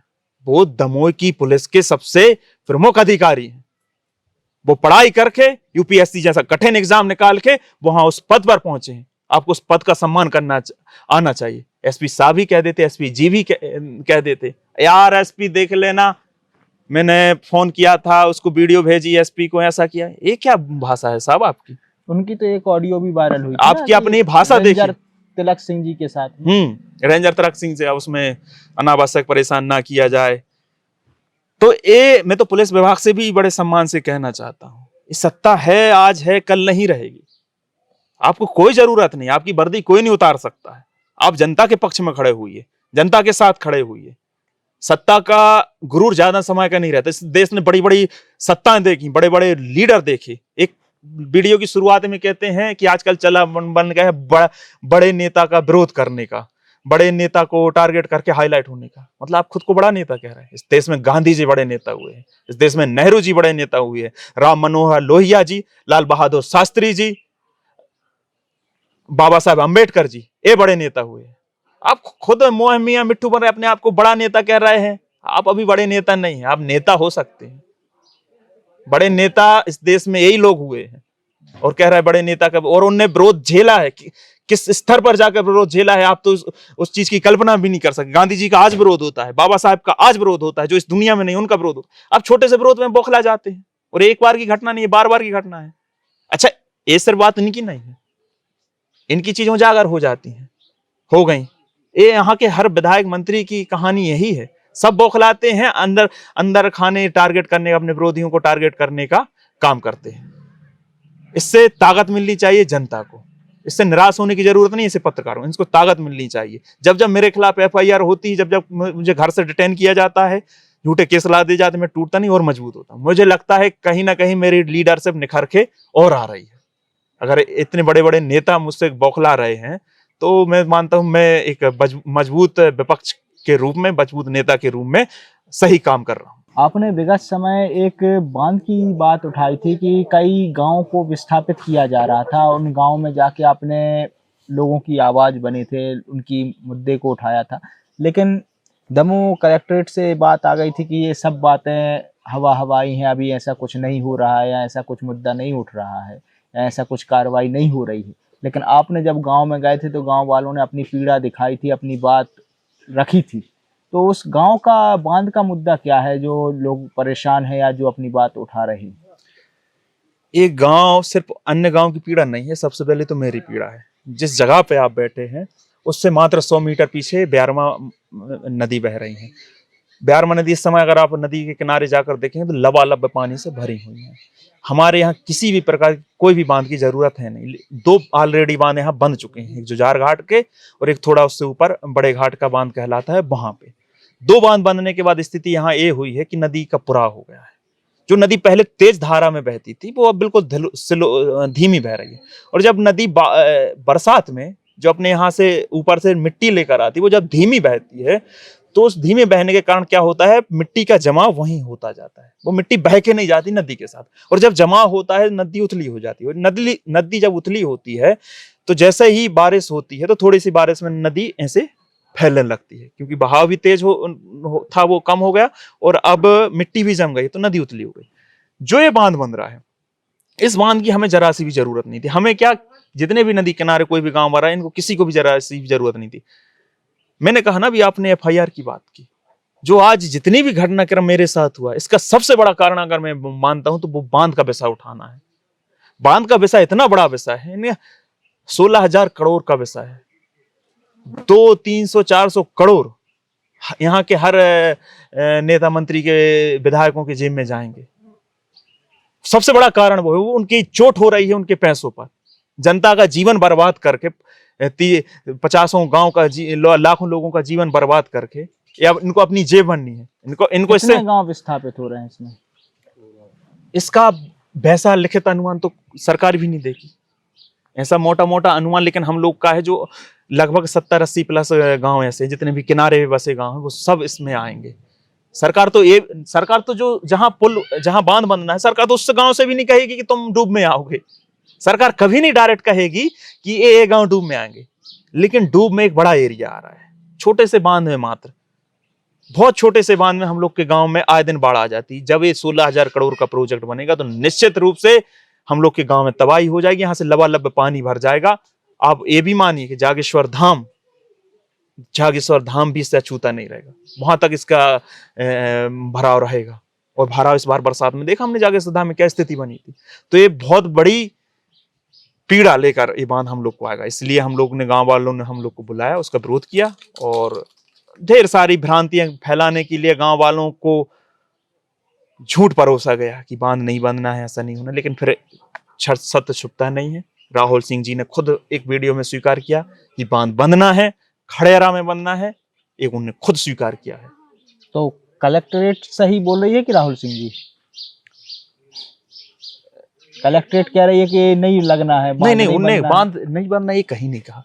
अभी उसका काम शुरू नहीं। हाँ, इस बात को ये झूठ दोनों ने बोला। काम की बात की जाए तो ये दोनों बोल रहे कि काम कहीं नहीं शुरू हुआ। लेकिन वो गांव वाले, हमने प्रत्यक्ष जाके, हमने हालांकि वीडियो भी चलाई थी। उसके बाद हमारे एसडीएम साहब के यहाँ से फोन आए कि वो कहाँ की वीडियो, हमने बताया कि यहाँ की वीडियो है, जो उसमें वो सर्वे हो रहा है, ड्रोन चल रहे हैं, पानी पे छोटी मशीनें चल रही हैं नाप के लिए। उसके बाद गए अधिकारी नहीं गए, उनका मसला है। लेकिन यहाँ टीमें आई हैं, गांव वाले उसके प्रत्यक्षदर्शी हैं, और गांव वालों के पास वीडियो है। जो ये कलेक्ट्रेट से प्रस्ताव जारी हुआ था कि वो नोटिस एक आया था कि कोई सर्वे नहीं, ये झूठ था। नेता जो बोल रहे हैं वो सरासर झूठ बोल रहे हैं, गांव वालों को मूर्ख बनाने का काम कर रहे हैं। उनको ये डर लग रहा है कि आज से पहले बांध तो ढेरों जहां बंधे, विस्थापन तो ढेरों जहां हुए, सेंचुरी के नाम पे बाघ लाने की जगह पे, शेर लाने की जगह पे विस्थापन किए गए, बड़े बड़े बांध बनाए गए और विस्थापन किए गए। लेकिन ये पहला ऐसा मसला है जहां ढेरों गांव के लोगों ने अपने गांव में बैठकें की हों, इससे बौखला गए हैं। इनकी जो रणनीति, इनकी चौपट हो चुकी है। ये चाह कर भी वहां बांध नहीं बना सकते। आप देख लीजिएगा, अगर वहां बांध बनाएंगे और जो नेता उसमें बांध बनाने आगे रहेगा, उसकी राजनीति जीवन भर के लिए चौपट हो जाएगी। इतना आक्रोश जनता का निकल के आएगा। और कोई कलेक्टर साहब का कोई भी तानाशाही फरमान की तुम आंदोलन नहीं कर सकते, ये नहीं कर सकते, वो कोई भी नहीं रोक पाएगा जनता को। इतना बड़ा जन आंदोलन होगा दमोह की धरती पर, जिसकी गूंज दमोह से लेकर भोपाल और भोपाल से लेकर दिल्ली तक जाएगी। सब हमारे जीवन से जुड़ा विषय है, हमारे जीवन का अस्तित्व है। हम ही नहीं रहेंगे तो फिर क्या। और इसकी लड़ाई इतनी लंबी लड़ेंगे साहब, हम की पसीने आ जाएंगे इनको, यहाँ के नेताओं और मंत्रियों को। इनकी राजनीति जीवन भर के लिए राजनीति नहीं कर पाएंगे। इन्हें अगर गलती से भी बांध बनाने के यहाँ सोचा, बहुत आक्रोश है। आप रिपोर्टिंग करिएगा कभी बांध को लेकर, इतना आक्रोश है कि क्या बताएं। और सारा घटनाक्रम मुझे टारगेट करने का बांध ही से शुरू हुआ। जब मैंने बांध के लिए गांव गांव में बैठकें शुरू की, तभी से इन मंत्रियों के दिमाग में घंटी बजी, और सब लेके बांध को लेकर ही मुझे फंसाना चाहते हैं, झूठा केस लगा दो इस पर। अब आपसे जानना चाहेंगे कि क्या द्रकपाल सिंह लोधी ओबीसी महासभा के सदस्य हैं या नहीं? मैं नहीं। ओबीसी महासभा की विचारधारा से कनेक्टेड हैं कि पूर्णतः सहमत हैं कि उससे कहीं ना कहीं इनकी विचारधारा अलग है। मैं ओबीसी SC ST के हक अधिकारों की विचारधारा से सहमत हूँ। मैं कांग्रेस का संघ पदाधिकारी हूँ, कांग्रेस का सदस्य हूँ और कांग्रेस का सदस्य हूँ, ओबीसी महासभा का सदस्य नहीं हूँ। मैं ओबीसी SC ST के हक अधिकारों के लिए वो चाहे कोई भी संगठन, चाहे ओबीसी महासभा हो, पिछड़ा वर्ग संयुक्त संघर्ष मोर्चा जो कि दादा बहादुर शाह लोधी जी इसके संयोजक थे, हाँ उसका मैं पदाधिकारी रहा हूँ, उसका प्रदेश का युवा संयोजक रहा हूँ। तो चाहे वो संगठन हो, ओबीसी महासभा संगठन हो या अन्य कोई भी संगठन जो इनके हक अधिकारों की बात करेंगे, मैं उसके लिए खड़ा रहूंगा। अब आपसे जानना चाहेंगे कि एक हमारे मित्र हैं, उनने हमारे साथ शर्त लगाई है आपके ऊपर। उनका कहना है कि 2027-28 या मैक्सिमम 2029 तक द्रकपाल सिंह फिर पार्टी बदलेंगे। हाँ। तो क्या कहते हैं इस पे कि क्या द्रकपाल सिंह फिर से अवसर मिलने पर पार्टी बदलेंगे? कितने की शर्त लगाई पूछ रहा था आपसे। पैसा ओपन नहीं कर सकते और नाम भी नहीं ओपन करेंगे। तो शर्त अच्छा उनने शर्त लगाई वो आपके दोस्त नहीं, हमारे दोस्त हैं। और आप इस पक्ष में है कि हम नहीं बदलेंगे और वो इस पक्ष में है कि बदलेंगे। आप लंबी शर्त है, उनसे पैसे का अमाउंट बढ़ावाइए, आपको भी फायदा हो जाएगा, अमाउंट बढ़वाइए। आप ये बताइए, मैंने अभी जिक्र किया था, जिस व्यक्ति के पास सीधा खुला ऑफर रहा हो केंद्रीय कैबिनेट मंत्री का, आप पटेल साहब के व्यक्तित्व से परिचित हैं? प्रहलाद जी से जी मैं सिर्फ एक बार मिला हूँ, 3 मिनट की उन्होंने ड्यूरेशन दी थी इंटरव्यू के लिए। हाँ। 3 मिनट में इंटरव्यू में हमें कैमरा सेटअप करने के लिए 1.5 मिनट लग गए थे और 1 मिनट 20 सेकंड का उन्होंने इंटरव्यू दिया था। इतना ही मिले हम। आप व्यक्तित्व समझ गए इस घटनाक्रम से? जी। इस घटनाक्रम से उनका व्यक्तित्व समझ गए? वो सीधे मुंह तो किसी का नाम लेते नहीं जी। ढेर सारे दमोह में लोग हैं, उन्हीं के साथ वाले, उन्हीं की पार्टी वाले हैं जो दिन रात उनका दिखाते हैं कि हम पटेल साहब के बिल्कुल खास हैं। ऐसा लगता है कि हम ही उनके मंजन में टूथपेस्ट ला के लगा रहे हैं, लेकिन वो कौन किसको वो कितनी तवज्जो देते हैं, वो सबसे उनका एक व्यक्तित्व है। वो अपने एक ओहरा सेट करके रखे हैं कि भाई हम इन्हीं लोगों से हमें घुल मिल के बात करनी, यही लोग हमसे सीधे मुंह बात कर सकते हैं। उस व्यक्ति ने खुल के मन भरी मीडिया में नाम लिया और मैं गया नहीं। उससे बड़ा ऑफर तो नहीं हो सकता था ना कभी। जितने भी हमारे आजकल जो विरोधी बने फिरते हैं हमारे खिलाफ, उल्टा सीधा लिखते, द्रकपाल ऐसा, द्रकपाल वैसा, द्रकपाल कैसा है वो उसी से समझिए। आप 100 बार ऐसे दंड भरते हुए वहां जाते, दंड भरते हुए, पहली बात तो आपका वो नाम ही नहीं लेते। आपको, आप जानते हो कि आप उनके खास हैं, वो कितने खास हैं सबको, आपका नाम ही नहीं लो। अगर गलती से नाम लेते तो पता नहीं सालों साल आपको नींद नहीं आती, झटके में उठते और दंड भरते बाद वहां तक जाते। हम नहीं गए ना वहां, जब तो खुला ऑफर था साहब, तब नहीं गए। हम विपरीत समय में हमने कांग्रेस ज्वाइन कर ली। कैसे विपरीत समय में? जब पार्टी ना केंद्र में है ना यहाँ पे है, राज्य में है, तब पार्टी ज्वाइन कर ली। पार्टी में टिके कैसे भी समय में कुर्सियां फेंकी गई, जूते फेंके गए, डेलीगेशन बना के कमलनाथ जी के यहाँ, जीतू पटवारी जी के यहाँ, नेता प्रतिपक्ष जी के यहाँ, सबके यहाँ गए कि इसको कांग्रेस से हटाओ, सब कर लो। तब नहीं हमने पार्टी छोड़ी साहब। अब क्या छोड़ेंगे साहब? तो कांग्रेस में जैसे कि विरोध रहा, अब क्या सब सही हो गया, ठीक हो गया कांग्रेस में, जिला कांग्रेस में? जब विरोध था तब मुझे फर्क नहीं पड़ता था। आज मैं तब भी अपना काम करता था, तब नहीं अपनी पार्टी के लिए काम करता था, कार्यक्रमों में जाता था, आज भी अपना काम करता हूँ।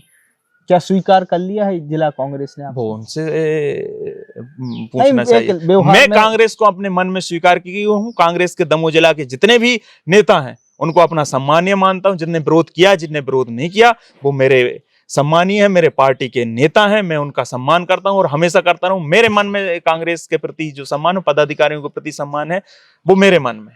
कौन किसके मन में क्या है, नहीं है और क्या है, वो उनका मसला है साहब। मेरा मसला है, मैं उनके प्रति सम्मान रखता हूं और हमेशा रखूंगा। अब लास्ट क्वेश्चन आपसे कि द्रकपाल सिंह लोधी अब 2027 में क्या जिला पंचायत का चुनाव लड़ेंगे और 28 में क्या दमोह लोक विधानसभा से विधायक का चुनाव लड़ेंगे? अभी तो बहुत सी चीजें भाई साहब, हमें जैसा सुनने में आ रहा है कि बहुत सी चीजें परिसीमन होना है, बहुत सी चीजें बहुत सी अन्य चीजों पर निर्भर करती हैं। जो तय बात है वो ये बात तय है कि इसी मुखरता के साथ हम अपना काम करते रहेंगे। ये तय बात है। आगे भविष्य में क्या चीजें होनी है तो वो तो अभी 2-3 साल, उसमें काफी समय है।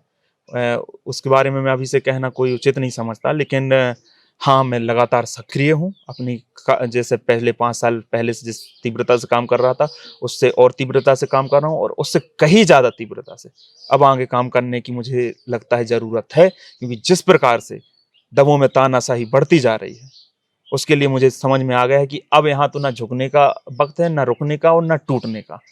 और इसका एक सकारात्मक पक्ष ये भी है कि अगर बड़े-बड़े मंत्री, विधायक, सांसद हम जैसे छोटे व्यक्तियों के खिलाफ एफआईआर करवा रहे हैं, षड्यंत्र बना रहे हैं, तो इससे बड़ा सकारात्मक पक्ष और कुछ नहीं हो सकता कि आप उनकी नजरों में कितने खटक रहे हैं, वो आपके अंदर अपना प्रतिद्वंदी देख रहे हैं उनके सामने। वरना हम एक बहुत समान परिवार से आते हैं, ना हम कोई बड़े पद पे हैं, ना कुछ हैं, फिर भी वो इस प्रकार के षड्यंत्र कर रहे हैं, तो वो सीधी बात है, वो अपना प्रतिद्वंदी मुझ में देख रहे हैं। मुझे बड़ा लीडर मैं मानूं या ना मानूं, मेरे विरोधी बड़ा लीडर आलोचक हैं जो छुटपुटी टाइप के, वो बड़ा लीडर माने या ना माने, लेकिन यहाँ के मंत्री जी, यहाँ के सांसद जी, यहाँ के पूर्व मंत्री जी, यहाँ के पूर्व विधायक और वर्तमान विधायक बड़ा लीडर मानते हैं। मैं मानता हूँ कि वो बड़ा लीडर मुझे मानते हैं, तब तो इतने षड्यंत्र कर रहे साहब। और आपसे जब मैं आज निकल रहा था तो मेरे पिताजी का भी एक प्रश्न था कि द्रकपाल से अगर मुलाकात हो तो एक सवाल जरूर करना, कि विरोध कई लोग करते हैं, राजनीति कई लोग करते हैं, ये शर्ट उतारने का आइडिया कहाँ से और शर्ट उतारने का कारण क्या है कि बार बार विरोध जब भी जताया तो शर्ट, कई लोग काली पट्टी बांधते हैं, कई लोग काले कपड़े पहनते हैं या काली तख्तियां दिखाते हैं, लेकिन ये शर्ट उतारने का तरीका अब आजकल ये चीजें कई लोग करने लगे हैं। अब आपको देख के दमोह जिला में कई ऐसे आपके फॉलोअर हैं, आपके शुभचिंतक हैं, आपके साथी हैं जो अब कपड़े उतारने लगे हैं, तो ये कहाँ से शुरुआत हुई और ये क्या कारण रहा? शर्ट उतारने के पीछे एक प्रकार से, अब उसका हम कारण क्या बताएं, लेकिन वो शुरुआत हुई थी शायद, पहला आंदोलन तो हमें लगभग शायद बेरोजगारी वाला, हाँ शायद बेरोजगारी या ग्वालियर वाला, उसमें शर्ट उतारी गई थी। मैं और मेरे मित्र सुनील राजपूत हम दोनों ने, और जब ग्वालियर गए थे, जब लगभग 50-60 जितने लड़के थे वहाँ सब ने शर्ट उतार के विरोध किया था। उसका कारण एक प्रकार से वो आदत में आ चुका है करते करते करते कि अब जब भी आक्रोश गुस्सा आता है तो वो शर्ट उतारी जाती है। और दूसरी बात, जहां आपको दिखाया ना जा रहा हो, जो मीडिया सत्ता की गुलामी में लिप्त हो, कहीं ना कहीं आपको कुछ ना कुछ ऐसा तो करना पड़ेगा जो आप उसकी नजर में आए, क्योंकि वो आपको नजर से दूर किए है, वो वैसा दिखाना ही नहीं चाहती है जो जरूरी है, तो एक कारण ये भी है। तो आपने हमारे कार्यक्रम के लिए समय निकाला, उसके लिए धन्यवाद। हमारे साथ थे द्रकपाल सिंह लोधी, जिनको आप लोग काफ़ी देखते आ रहे हैं, लगातार सक्रिय हैं, किसानों की आवाज़ बनते हैं, सड़कों के लिए आवाज़ बुलंद करते हैं। कभी हम देखते हैं कि प्रताड़ितों के लिए भी ये धरने देते हैं और उनके लिए भी आवाज़ बुलंद करते हैं। ट्रांसफार्मर का जैसे जिक्र किया, उसके बारे में भी उन्होंने बताया।